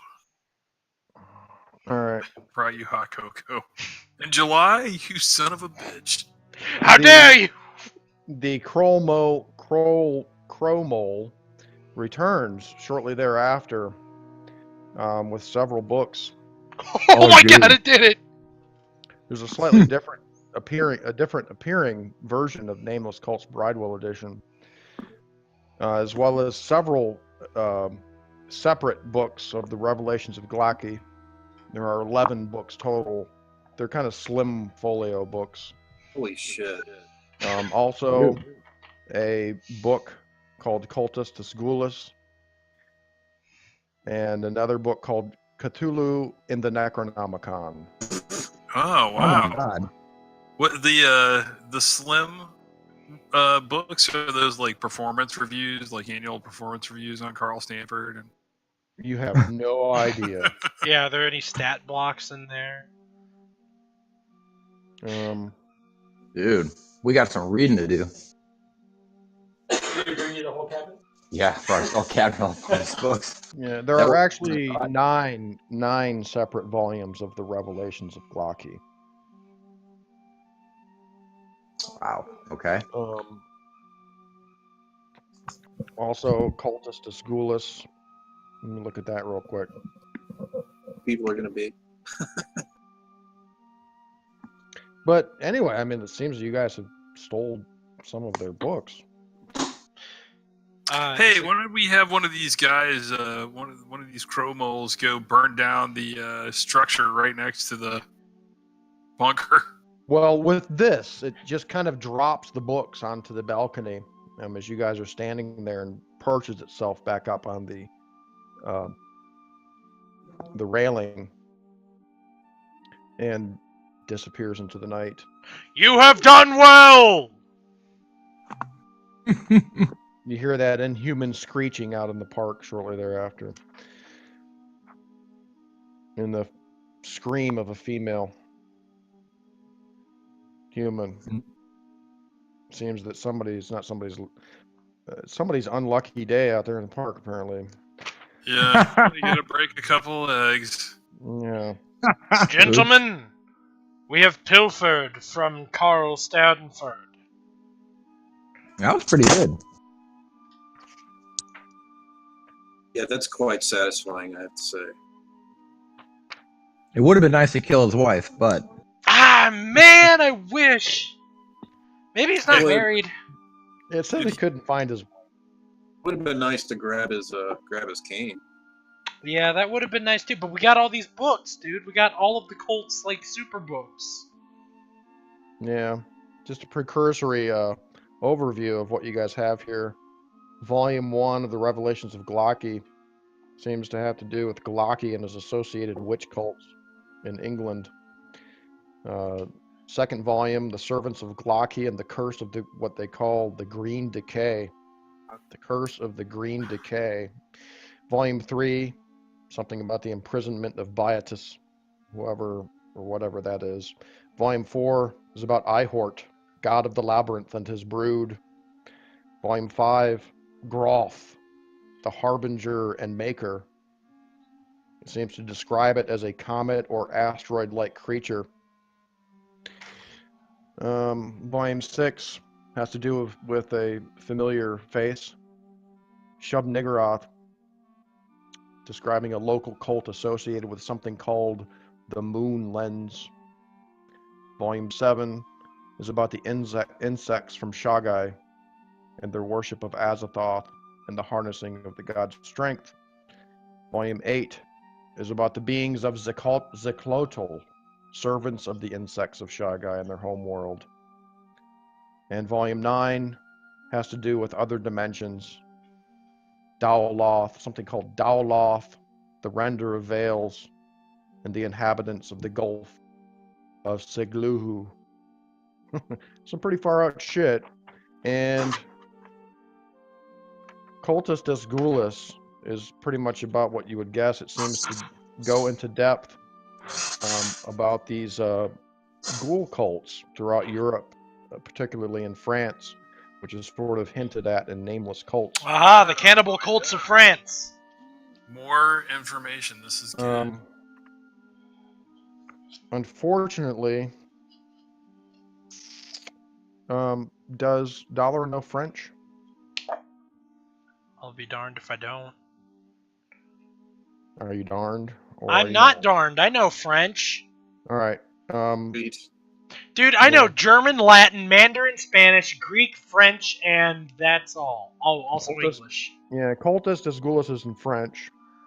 Excellent. And Cthulhu and the Necronomicon, which is kind of odd. Latin? I have, but it is a handwritten manuscript. It seems to be talking about the Necronomicon's numerous references to a monstrous water elemental or god called Cthulhu. And which we know that the Silver Twilight worships because of their inscription. How do you wish to see Cthulhu walk upon the earth again? Yes, Cthulhu and the Necronomicon is written in English, and it's written by a man named Shrewsbury. And the book is mostly, it seems to have to do with a journey through mythology and folklore around the world. Okay. It's a very large collection of pages. As I said, it's a handwritten manuscript, and it's pretty gigantic, probably about 500 pages of stuff. Merely another worm that the pitiful wretches worship. A lot of anthropology, occult, archaeology kind of stuff in Cthulhu Necronomicon. We need an anthropologist. Are there anthropoligists for hire? Yeah, definitely. Where's Indiana Jones when you need him? One of our backup characters could be one. I mean, we really don't know. Pumpkin might be one. We just don't know. You're right. She's been through so much, though. Yes, Right, and of course, an additional copy of Nameless Cults appears to be very similar to the one you have. Had. Finally, we don't have to share. Thank We don't you. have that anymore, do we? The first Yeah, one? we do. Yeah, of course. It's in the safe. Okay, we do. Good. Yeah, Edgar was unable to burn it. Along with the medallions and all Oh, the right. notes Okay, and that's right. We actually everything. managed to go back and find the. Yeah, they didn't. Yeah, They didn't pilfer the house after they burned it down. yeah, we got into the safe. Excellent. So the area travelers kind of paid off. Yeah. There was a little bit of a glitch, but everything kind of worked out. Well, now we know not to use them against other wizards. Only other wizards' wives and libraries. Right. Exactly. Well, I think the thing is Well, that for accomplishable tasks like lighting something on fire or stealing something, but yeah, direct Scott or Stanford's probably out of the question, right? Well, but the other thing is they can be killed too. Like when that thing landed, I was like, "Oh crap, this thing's gonna be impossible to kill." But we could kill him. Yes. Yeah. We can kill them without guns, so that means they can kill them as well. So which is why I don't want to send them into their ghoul camp, because those ghouls are probably capable of fighting as well. Note that that's when what they are. And also, it's interesting to note that when they first arrived, the one addressed them. They addressed themselves as star steeds, servants of the unnameable. Yeah, we do. Yeah. The spell mentions that they can take you through space, but I think you need to wear a fishbowl on your head or something. Well, we could probably, It's your best guess. if you summon one and you bound one, you could probably question it. Probably. Some kind of spell or some kind of protection that you. I just didn't want to take Activate too space. many risks. I didn't Oh, want to yeah, no, have no. it. I think didn't wanna everything have- we did tonight was right on target. I was pretty happy with our performance so far. Yeah. What else? Let's get messy. Yeah, Yeah. So Carl Stanford is still alive. Sadly. Let's go to the main hall, huh? I think we should send them that letter now, soaked in the DMO and. Good call. Well, I don't know. I take. You can add a couple more lines to it. Like, not only do we have your Necronomicon, but we've got like extra books now, fucker. No, we don't want to tip him off too quickly. He might leave New York. Oh, hell. Yeah, it's true. Yeah, No. good point. No need to tell him. We can just mock him. We have something you don't, and then leave it at that. How's your wife? Question mark. You know. Yeah. We want to say that to his face while we're beating his skull in. So, Yay? Nay? Nay? once we gain more power or recover, why don't we do this again and then bust through that and then bust into the future place? Yeah, that's going to be a little bit harder to bust into, but yeah. But I'm saying we could have a Okay, couple of these so buddies hanging out. Are you suggesting that we summon these things to come with us, Yes. attack this place? Basically? During the broad daylight. Wait, what's So I the? think that would have to be at night if we did something. Yeah, because Right, they only in other come when words, Zeberon is in Who doesn't know the spell yet? Sparky, Oh. you don't know the spell, right? Is that correct? No, I don't know the Yeah. spell. I could probably try again, maybe. And So, keep in mind, well- there is one apparent unknown having to do with this Command Airy Travelers spell. You guys were expecting to summon one of them, but two of them showed up. So you have to kind of figure or guess that when you do this, you're not sure if how many How will many? show up. Yeah. I think that probably depends on how well you do at summoning them. Yeah, and keep in mind, they had to be bound separately. So Yeah, and we should also definitely bind them when they arrive. That way we don't have any wizard interference in the future. Yeah. Because I think that was the deal. We didn't bind them in the beginning. They just came asking questions, and so we commanded No, them. because thinking we bound them. because Stanford bound them, and then we were able to rebind them. Right. So well, I that- think they come to us bound. They come to us bound, and then it's just that Stanford bound them, so when they came back, we had to bind them again. I think Tommy's right. I think they when they first arrived, they were already tame and calm. Yes, but I can't guarantee that will happen every time. We just need to we just need to make sure we have a good specific, simple command for them. Mm-hmm. I mean, they seem to be able to follow complex. Bust into that building and kill everybody there. Right, or simple command. Or help us bust into that building and kill everyone there. Yeah. Right. Do we want to relocate? Well, the thing is, though, we still need our his place. Yeah, we definitely should, because if he sent him back here, he might know where we're at. So yeah. Yep. So we relocate, Sean. Okay. I make my Leave sparkling $20 on smile the table call. for the window. I'm starting to think, though, that maybe Carl Stanford's sword cane might be an important thing to get, because he will just vanish as soon as there's a whiff of trouble. Yeah, no, I think the cane is pretty strong. I mean, whether or not the cane is part of the teleporty power or the invisibility power, depending on which one it is, Carl, he's still going to vanish. And we can't have any drawn-out fight, because I don't think he's going to take part in one. We have to be able to basically pull off the same or a different version of what we initially tried. I'm not opposed to trying that again if Sparky can learn the spell, and then we have all party members know the spell. Yeah. You know what I mean? And then we'll have the ability to... I meant the sniping, because, I mean, we have to be able to take him out fast. So let's move, study for another week. Hopefully I gain my strength back. Sparky learns the spell, and then we go bind a couple more of these things and go attack this place. Bam.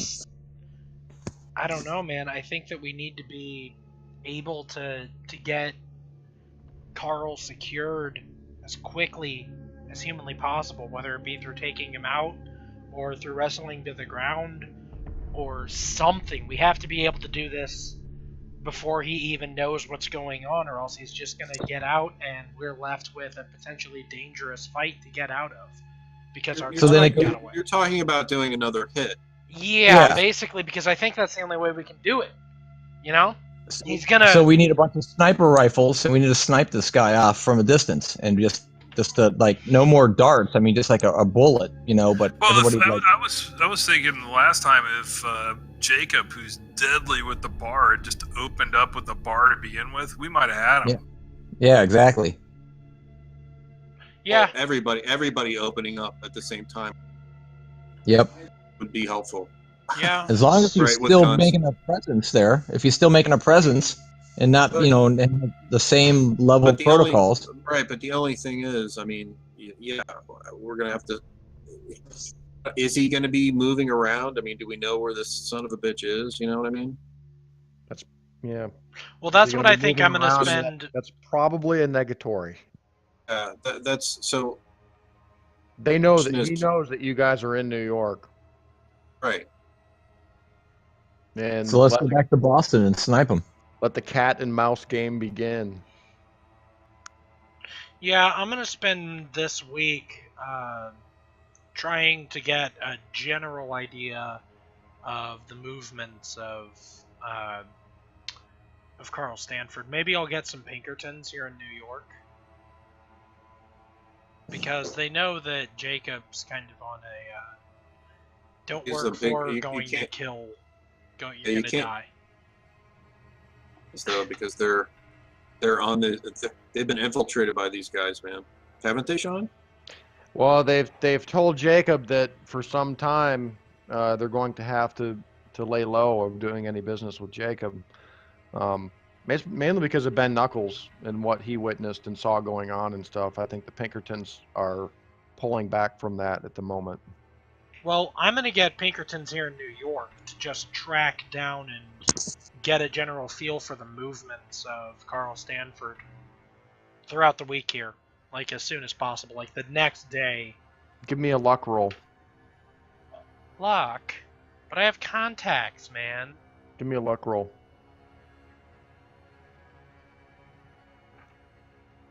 You have a decent luck, don't you? Yeah, but I roll an 85. You rolled an 85. Yeah. Tell you what.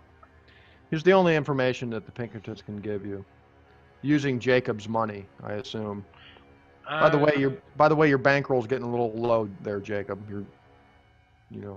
How much money did we figure you had? Hold on there, Dad. I don't want to have anything. I don't want to go to the Pinkertons knowing that they. I don't want the Pinkertons to know that I have anything at all to do with Jacob. Okay. So you're using your own money. Yeah, I'm using my own everything. Okay. Well, here's what they do for you. Okay, so they kind of stake out this look to the future place in this annex, trying to collect any information they can for you about this Carl Stanford. All they can tell you is pretty much what you already know.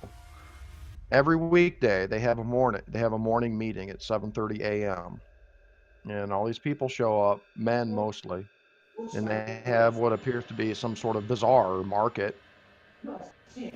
And recently, they were able to get some guys in there and get some information for you. The only thing that they can provide, they can't find anything on Carl Stanford. They haven't seen this guy. This is over the course of maybe 3 or 4 days, okay? They haven't seen him at all? They haven't seen him at all. But they tell you that there is a monthly meeting coming up this weekend on Saturday. This meeting is going to be at night, and it's what they call their monthly meeting with this Lostalis Black character. Saturday night. Is there any? So, have they figured out if he has a permanent residence here in New York? Do they know? They can't find anything on Carl Stanford. Only what you guys know already. So maybe it sounds like another hit on this Saturday with this Mr. Black. Do they know what Lazarus Black looks like? Have they managed to get anything on him? They have no idea who this guy is. Huh. Only that he seems to be a part of this organization. Do you think Stanford will be there at this meeting, basically? Is that our assumption? Possibly, yes. Okay. It's supposed to be a big deal. That's who we need to kill.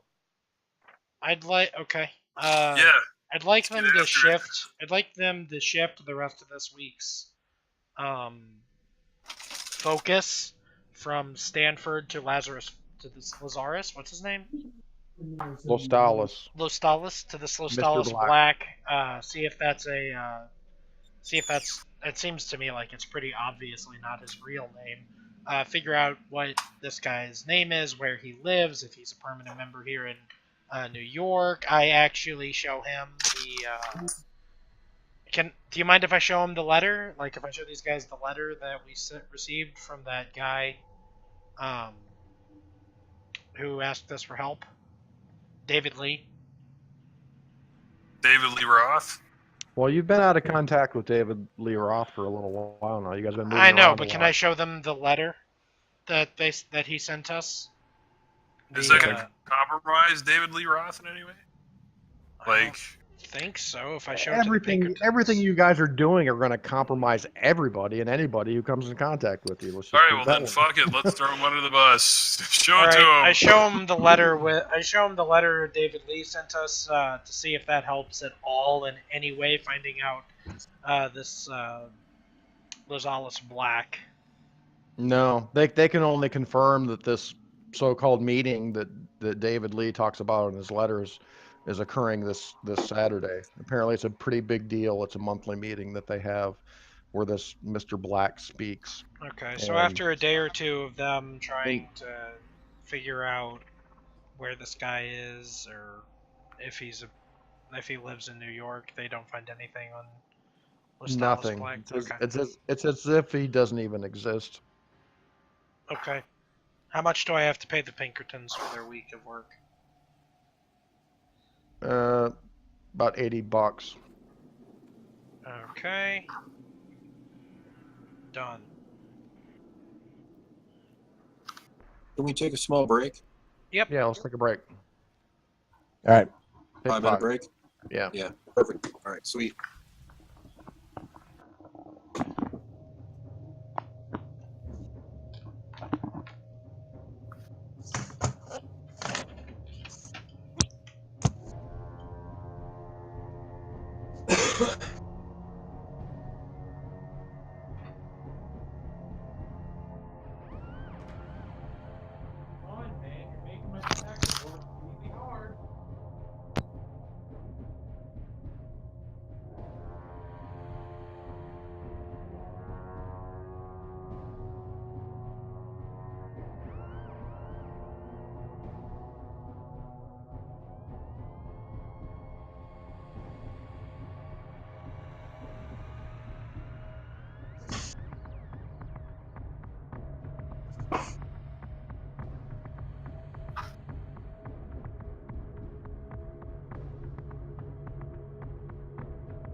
Anybody on?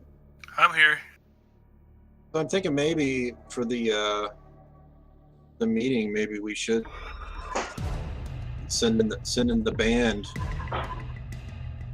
Yeah, Maybe dude.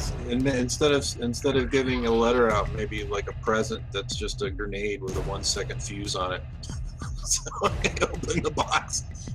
We can have do the line, then pull the pen from a distance. No, I just think put it like in a little package, so when they open it up, Like yeah, it's hooked to the so when they pull the top off of it, it pulls the pen. 1-second fuse, it just pops the pen. Yeah. Like that.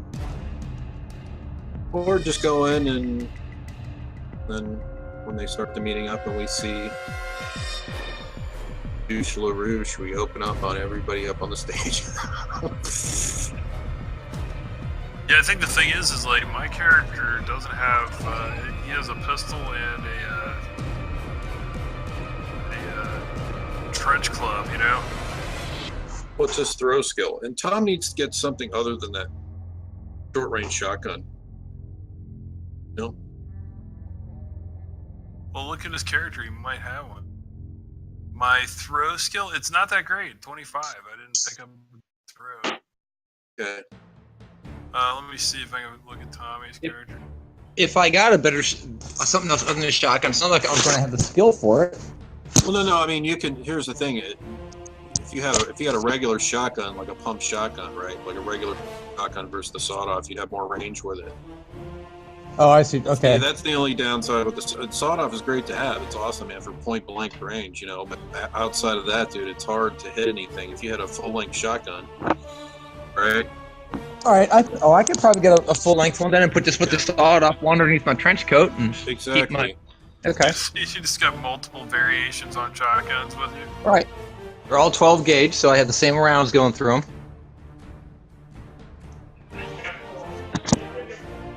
Round simplicity is a good thing. Man, this is gonna be. So basically, we need to assault this meeting, I suppose, right? Isn't that what we're? I think we should, yeah. Ideally, when Stanford is on the way to the meeting. Do we want to try to summon any airy travelers, or we just want to make this a full-on hit? Oh no, man! We should definitely do both. Yeah, we should definitely have the travelers. So the first thing is, Sparky, you're gonna have to see if you can't learn. Okay, I have an idea. We should have the airy travelers. We should have them or it, whichever appears, block Stanford's entryway into the building itself, keeping him on the street, and then give them the explicit order to lead us to him and to ideally keep him on the ground so that we can kill him. Because, I mean, first of all, the problem is that he could escape somewhere. The problem is that he could get into the building, and then he knows the building. Well, here's the question. I mean, if we could infiltrate. I mean, if this is going to be a big meeting, right? Crowd. Yeah, the Pinkertons say that they expect that at least 100 people are going to be at this meeting. Yeah, so since there's a big crowd, man, we can infiltrate this meeting, sneak in there, and we light his ass up. I mean, I think there's too much. I think there's far too much risk involved in that. I say that the moment we get eyes on Carl Stanford, we should be there almost the whole entire day. We should be there like well before the actual meeting starts. So you're saying the moment we get eyes on Stanford, open up both sides of the street. We have people with rifles and guns just shooting him down. It doesn't really matter who's in the way. This is an important dude to kill. Before he gets inside, you're saying? Yeah, before he gets inside. Because we have to... one of the first rules of combat is choose your terrain, Are we going to be able to keep the aerial travelers, like, at our side, quiet, while he walks up? I think we should have them on top of the building or somewhere on one of the high rises. We're just going to command them to stay? We're going to command them, I think, to. They'll attack. They'll attack when we attack. Yeah, I think we should command them to attack Carl and specifically prevent him from entering the building or escaping, and then lead us to him if he does escape. Because they seem to have an uncanny knack for finding people. Having them attack when we attack's the perfect. So basically, if our intention is to set up, right? Intention is to set up outside and wait for this guy, right? We have him with us if we can do that. Alternatively, dude, you know what we could do? Obviously, this guy's well hidden, and I think he knows he's well hidden. Maybe what we could do is we could have them lead us to him, and then open up the moment he gets out of his front door. You know, like set up an ambush as early as possible. Well, here's the thing. When he came the first time, Sean, where did we see him coming from?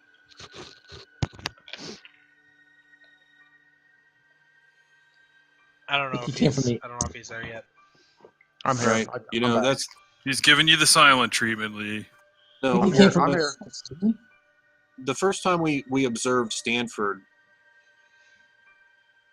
where was he coming from? He was just coming from the buildings, correct? He was coming from the meeting hall, yes, across the vacant lot. Okay. So, and I can probably get this map back up here if I can. So if we set up outside, that's the question. Where are we going to see? But I think the simple thing to do is, Sparky learns the spell, and we can summon them. They attack when we attack, and set up outside. I don't think we should set up outside the meeting hall. I think that he probably has reinforcements inside of that other giant building where he got. Oh yeah, absolutely. So we should. So I think we should be at the. I think, dude, these things know where he lives. We should go to his home. Have them hide out until we can attack. Then when he's well out into the open, we just shoot up his car. We shoot up him. We shoot up the street, man. We have to. Okay, we have to get him. Just for clarification, you're saying summon these things and have them find out where he lives and lead us to him, and then we ambush him. Yes. But first summon them and then have them go locate where he lives. Yes. And then we're going to ambush him with the creatures. Or maybe not with the creatures. He seems to be able to bind them, which would be problematic. He probably has way more spell points than I do, or anybody here. So it might actually be better to not have them there at all. Except hiding out somewhere on top of a roof to lead us to him should he disappear. Because then we can put him on the defensive. We can just chase him down relentlessly. He disappears to the meeting hall, we'll follow him. He disappears to Boston, we'll follow him. We'll know where he goes. He will be without help. He won't be able to just rest.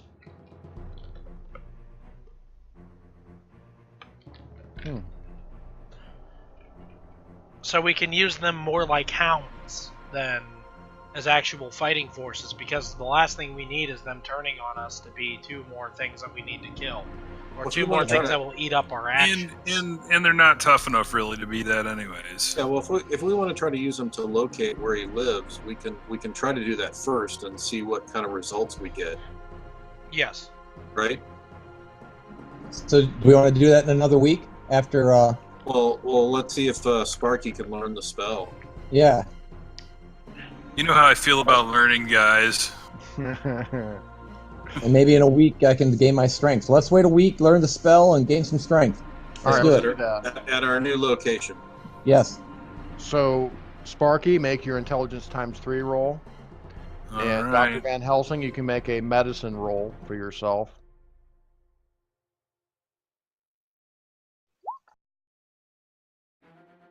I made it! Yay! Nice. I finally didn't confuse it with the Necronoma book, whatever. Medicine. Good. All right, so now we have everybody in the party knows the spell. That's you. Medicine. What are your current hit points at, Tom? 57. So I make it. I have a 75, and my current hit points are. I'm at 13. I'm at full again. Because I took 3 points of damage, but then when I first aided myself, I got 3 back. Oh, okay. Well, let's do it on Jacob then, because he's still wounded as well. So, Jacob, you get 2d3 back. After resting I'm for worried the about week my and having strength, though. Dr. Did my strength come Van back? Helsing attend to you. Oh, yeah. Roll a 1d3, Tom. That's how much strength you get back in a week. So it's coming back. Yay. Good.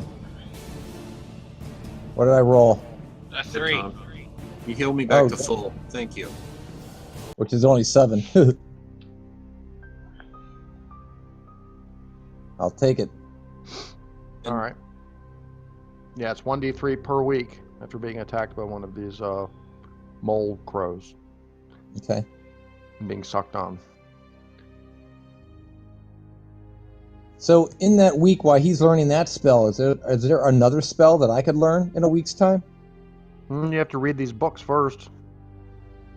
There's no other spell that anybody else knows, that like the tree spell or whatever else there was? Right. Yeah. I don't know. Does anybody know spells that others don't know? Let me look here. Wait, I'm the only one left from the original party, and that's the only spell I was able to learn in my language. Here's the index. Dr. Van Helsing already knows Banish, Dark Child, and Elder Sign. Oh, by the way, the Enchant Whistle spell comes included with Command Airy Traveler, so those who learn Command Airy Travelers have also learned Enchant Whistle. Oh, okay. Ooh. Which you can use too. Jacob never actually enchanted a whistle, but he made a whistle. Other than that, I don't know. Tom Van Helsing knows Resurrection that he could teach others. Okay. That would just take more time. The reverse. Just teach everybody the reverse, right? So That's all he knows. Yeah. Oh, that's all he knows. Okay. Yeah. Yeah, He doesn't dude. know. Yeah, he doesn't know the first part of the spell. That's So cool. Teach us that, man. Yeah, Yeah, let's all the learn other two- reverse. The other two who already know the summon bind spell, I'll teach you resurrection. I like it. Good idea. Also, you know Elder Sign. Oh, Ooh, Sparky is very interested in learning that one. Teach it Can to I me. Teach can it I to me, teach- doctor. Can I teach 2 different spells to 2 different people? No, it's one at a time. all right. Well, then Kyle and I I think will take a class in Elder Sign. Yeah, Elder Okay. Sign's like, I'm with you. Like, let's do the Elder Sign. That's Dude, hold like, on, super critical. hold on a second. Now think about this. Uh-huh. The spell to reverse these guys back into dust. John Scott is sitting in front of us. You don't want to be able to do that. That could be more immediately useful. Well, I think the issue is, don't you have to be standing in the middle of that pentagram to do it? No, You can't just. I don't think don't. so. Okay. It's What? just You can like just a talk at musical people? chant. Yeah, it's an incantation, man. Oh shoot! Yeah, no, we need to learn that because maybe, just maybe, if we're really lucky, Carl is one of those, and we can just Yeah, reverse him. exactly. One, Oh, one I of think us- I think without a doubt he is. Okay. Actually, the spell calls for taking the powder out and putting it in the shape of a pentagram on the floor. So that's Okay, if we're going to make him back again. But we're not going to make him back. Does it have to be the same person? Like, if both of us know, like, if more than one of us knows the spell, can someone do the pentagram while the other person does the spell? No, it's not like a summon spell. The thing is that You'd want one we're never person. going to want to resurrect him. We're going to Yeah, want exactly. to scatter the ashes. Yeah. I'm Yeah, just but saying. you'd want one person casting that spell and the other person, everybody else opening fire. Yeah. Right. Yep. But everybody, that means everybody should still learn it, though. Yeah, Yeah, everybody should absolutely. learn it. Yep. All right, so those are trying to learn resurrection. Roll intelligence times 3. Resurrection. Crucifixion. Good luck. Uh, The month of July is just burning away here. A whole month has passed in game time. really, really, really close. Mm. Oh, 30. Sparky pulls through. Oh, I made it. Nice. Sparky. All right, that's gonna have to do. All right, Sparky. So Sparky, you know parts B and C of resurrection. You're just missing A, which is in the Necronomicon. Is it your no roll? Education? What's the? No roll is knowledge or no times 5. Idea is intelligence times 5. Just multiply your intelligence times 3 is what we're looking for. It's harder than an idea roll. It is a lot harder. Mm-hmm. But, dude, that's fine. Doesn't Sparky have a lot of magic points? No. Oh. Well, Sparky knows resurrection. Yeah, but What about Van Helsing? He's got 10 magic points. Good call, because you don't have like a long range rifle or anything you can use, so it's kind of cool that you have that. You can be casting that spell while the rest of us are opening up. Yep. And Sparky is one that is unknown to the cult at this point. Remember, Exactly. Lee. You can get right up in the front row. Ugh. Remember, Lee. They are matching magic points. You and the person that you're trying to return to dust are basically having a magic point competition. What about you, Tom? Can we combine it? Can we combine our powers? Nope, it's not like a summon spell. Damn. What's your percentage, Tom? How many? I have 13 magic points. That's better. Sparky only has 10. So I think that we should have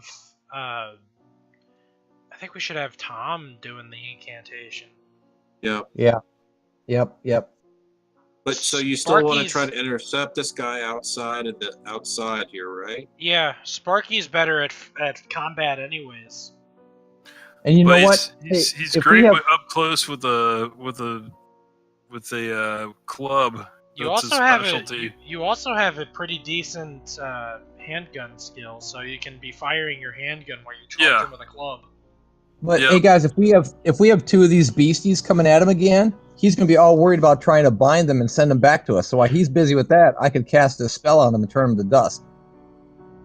Well, see, the thing is though, I don't know if we want to have them attack, because if he can just instantly bind them like I did, then that means we have two more.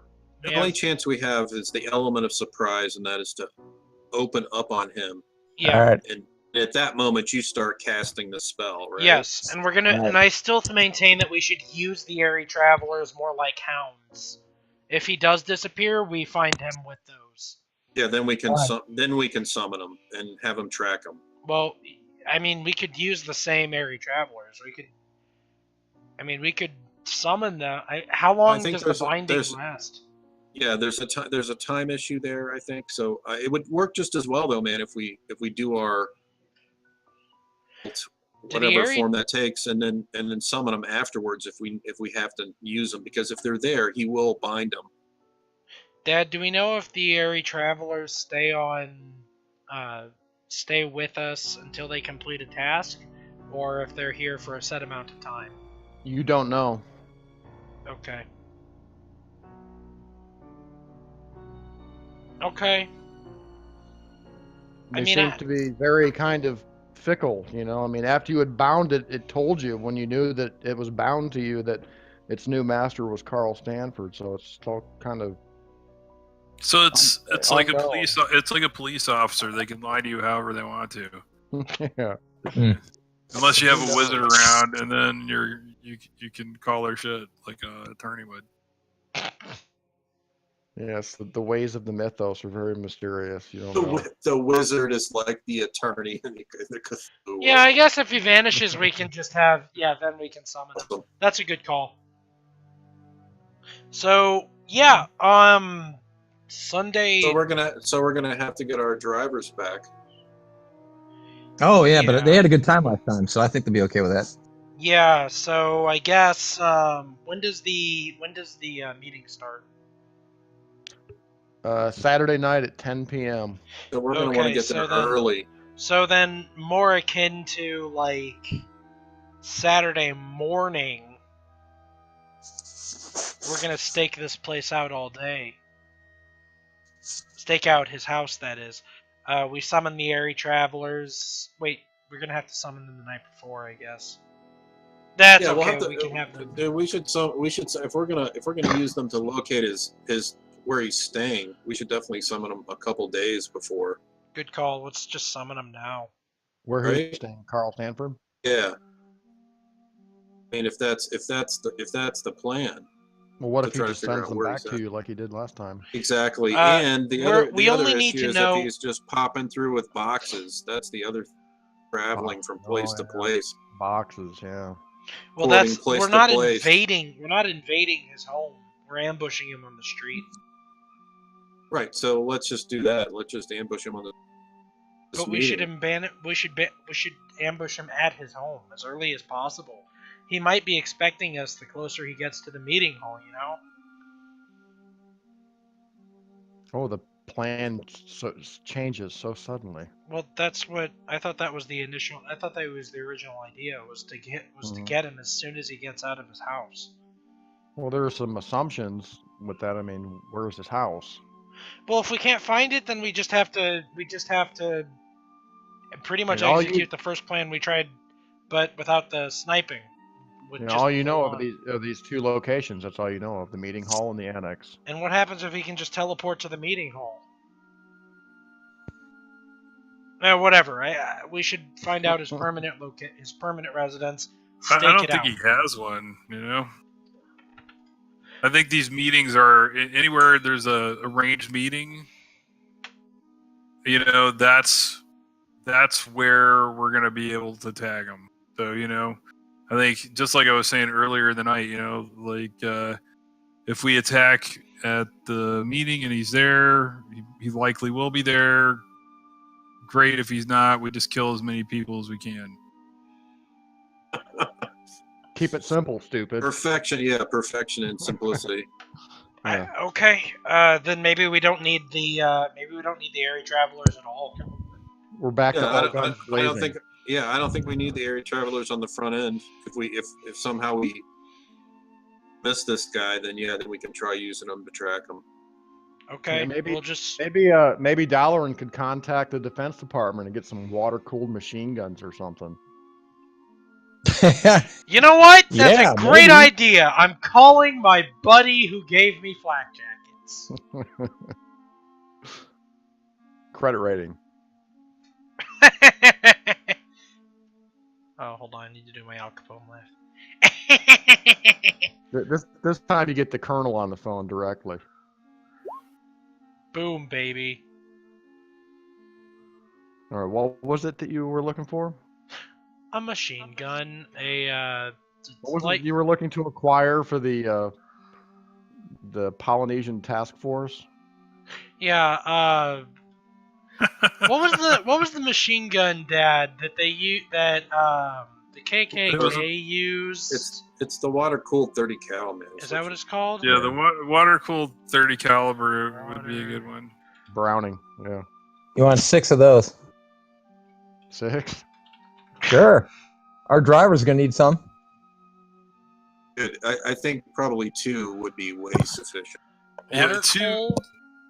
How do you spell this thing? A Browning 30 caliber water cooled. Browning. Browning water cooled 30 cal machine gun. Okay.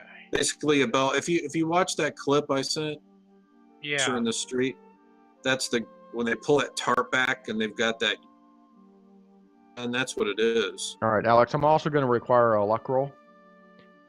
You're able to secure from the National Guard base here in New York. I succeeded. Two 30 caliber Browning machine guns with 2,000 rounds of ammunition. Awesome.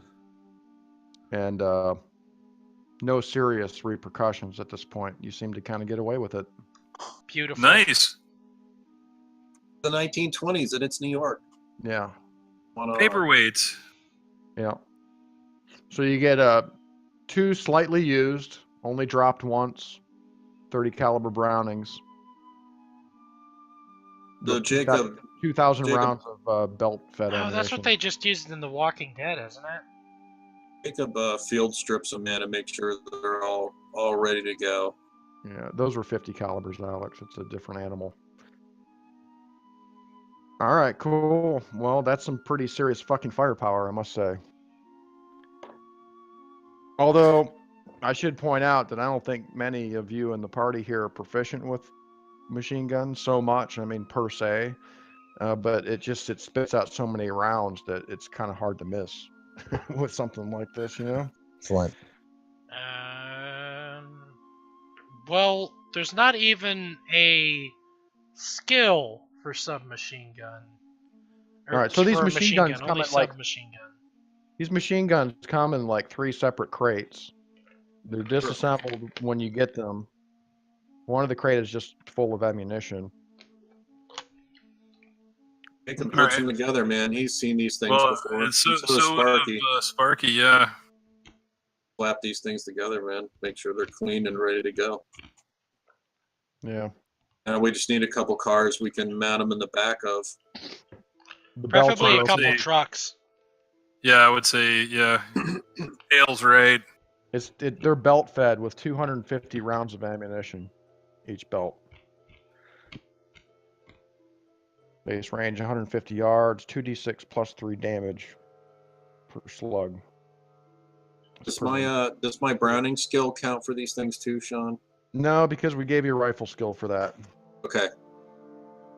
But the base for a machine gun is 15%. But if you fire 20 rounds, I mean, that's, you know, hard to miss, like I'm saying. That's what I like to hear. I mean, it spits out 20 rounds per combat round, you know? How much damage? 2d6 plus 3 per bullet. Okay. And we have 2 of these. I mean, these things will fucking shred the neighborhood, you know what I'm saying? Cool. Great. So Mr. Rogers' neighborhood won't be the same. So I guess I think these are the last resort, guys, because of our skill sets, right? No, there are openings. No, they're our first line of attack. We attack with these. We open up. I cast a spell, and you guys unleash these guns. Yeah. But dude, my rifle skill is a lot higher. What's your shotgun skill? Right, but remember, Lee, how it works though. Okay, even if you have a 15% and you shoot 20 bullets, you get plus 5% per bullet. So gotcha. Plus 100. Right. So I gotcha.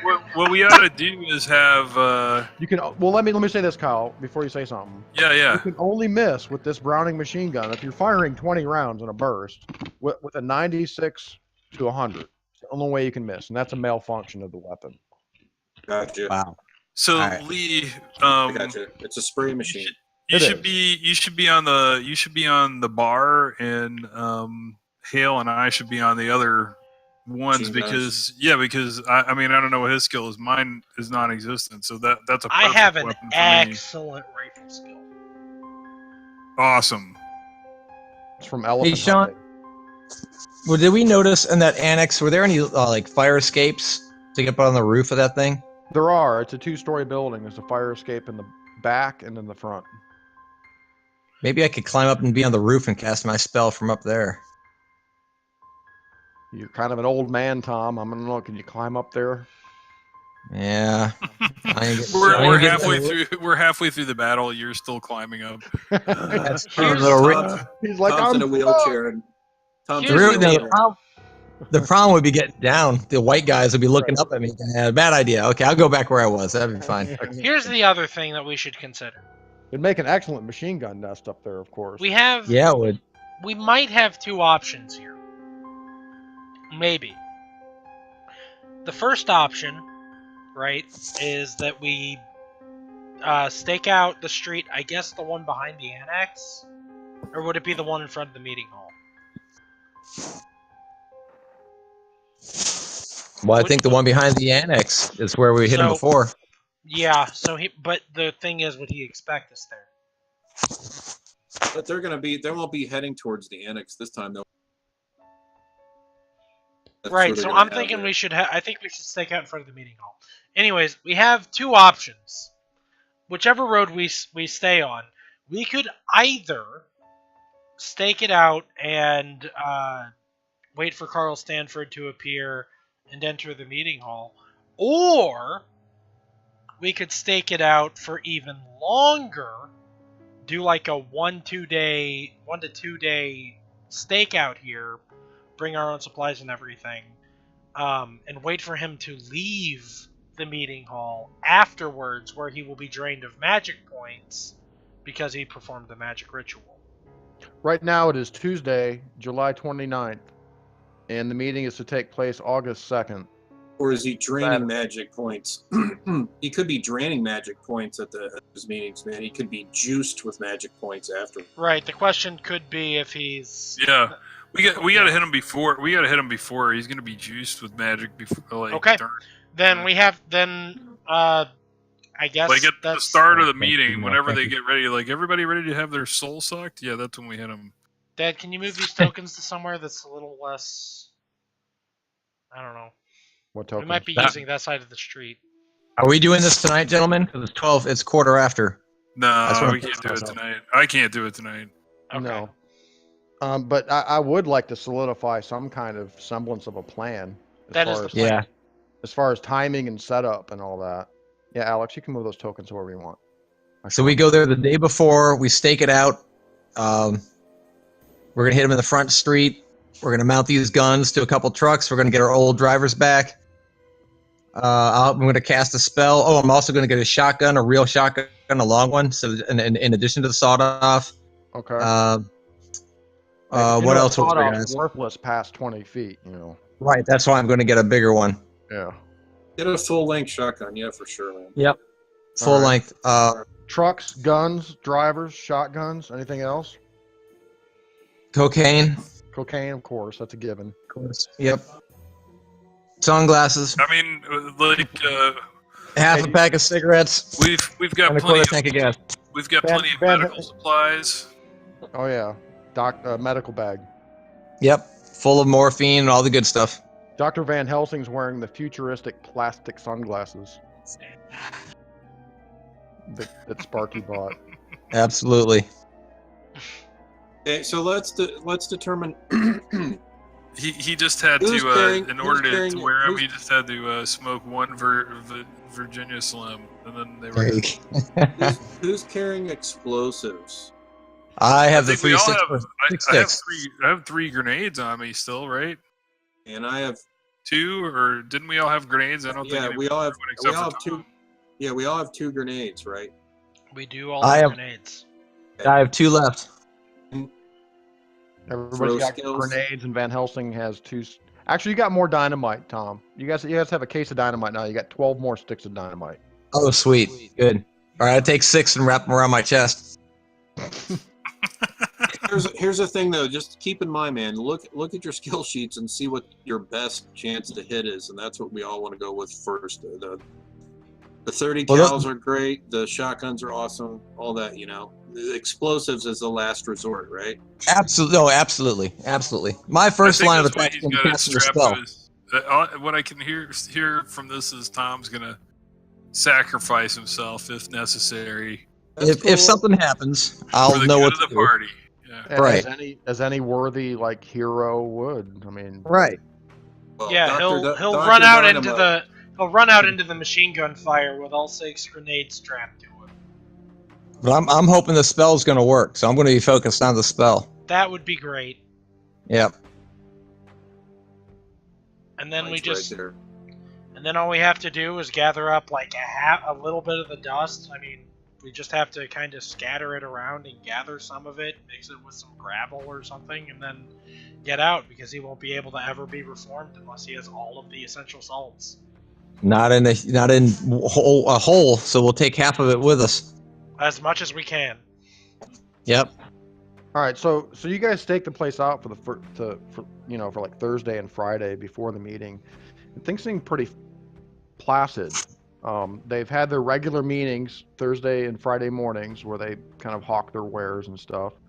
A mediocre turnout. Probably 40 or 50 men show up there before they go to work and eat their crullers and buy their doodads. The day of the meeting, you guys arrive early, I assume. Yes. Before the meeting starts. Always stake out the place early. Yeah, and there's no sign of Carl Stanford. You do spot several fezzes in the group of people meeting up here. And about an hour before the meeting starts, people really start showing up. These guys are filing into the meeting hall. And there's a good 100, 150 maybe that show up for this meeting. Eyes for Stanford. No Stanford.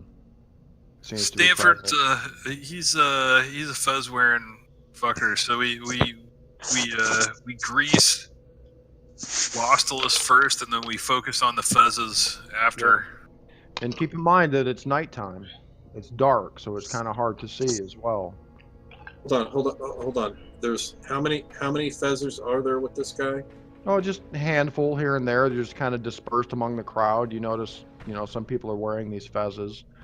You do notice some of the guys don't look like just regular gentlemen showing up for this meeting. They look like, foreigners, kind of shady types. A lot of the same kind of people you saw at the lodge in Boston. Right. There's a good maybe dozen of them dispersed out throughout the crowd. You also do notice a couple of the pale Norsemen floating, about 2 of them, enter the hall at some point. So for next session, what we can do is we can just kind of set up, if you guys want to surveil or if you want to infiltrate. I'm going to need to know like where the machine guns are, who's doing what, who's going where, Right. Who's going into the hall, who's not. Right. So you guys have a week to figure out exactly how you're going to approach this. Yeah, we'll do some strategizing. Yeah. All right. So for now, it's getting late. So Perfect. But I have to say, right now in our possession, main collection of occult books probably ever assembled on the planet. It's a pretty amazing collection. Yes, it is. I mean, maybe on the planet. I just believe it. Yeah. So make sure everybody listens so we can learn it and study them. Yeah, just these books alone will create some interesting narrative as this story goes along. Especially the Necronomicon in particular. As I mentioned before, you guys are going to have to be very careful on who knows that you guys own this book, and these other books for that matter. Well, that cancels my plan for the full-page ad. Like, Jacob Crowninshield now owns Necronomicon. Nah. Yeah. All right, fellas. So good luck in your endeavors here. I hope everything is successful. We'll see. I can say that you do. Everybody, give me one last spot hidden roll. Okay. I'll throw you a bone. We certainly need one. You've got to throw the investigators bones every now and then. I rolled a 4. Because they can die at any moment. Good roll. You got a 4? Ah, man, I got a 30. I needed a 25. Spot hidden, eh? The rolls have been really good tonight.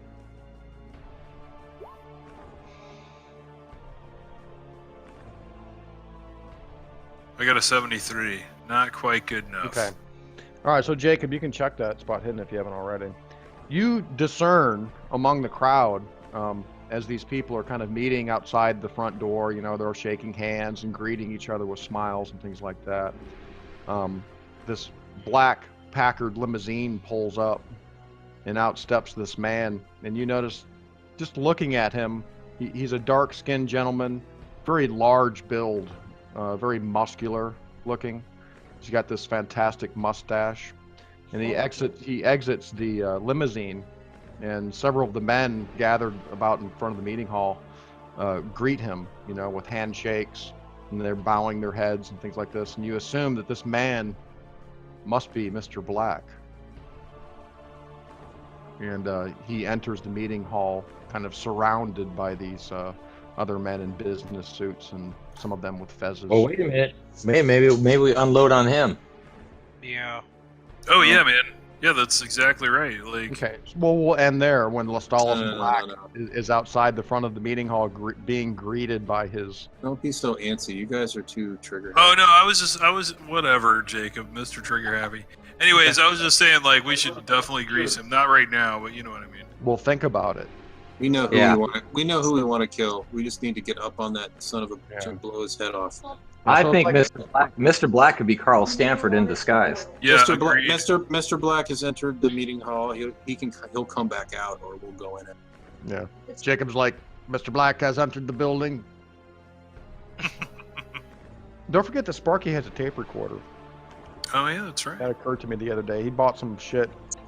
A tape recorder could come in handy for some reason in the future here. Trust me. Yeah, I forgot I had that. Could you record the incantation? That's kind of what I'm talking about. Of course I did. Oh. Could you record the incantation? Because if you can do that, man. Well, I don't know if the tape recorder has enough magic points to destroy a wizard. Well, that with the appropriate seasonings to make the pentagram, of course. I don't know, tape recorder pulled it off. Hey, if it doesn't work, it doesn't work. We tried. So yeah, Stuart had a good point. He said the tape recorder worked in Evil Dead, so it brought the There you beasties. Yeah.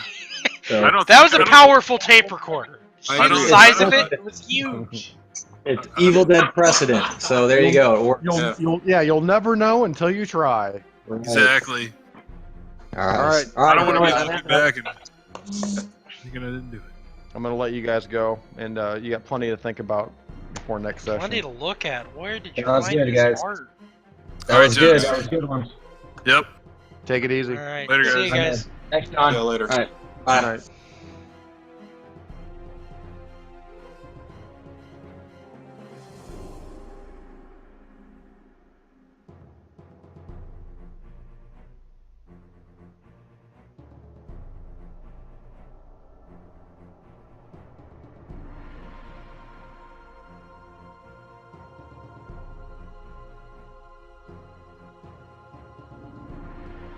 Oh, what are we doing?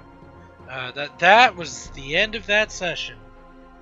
I hope you enjoyed it.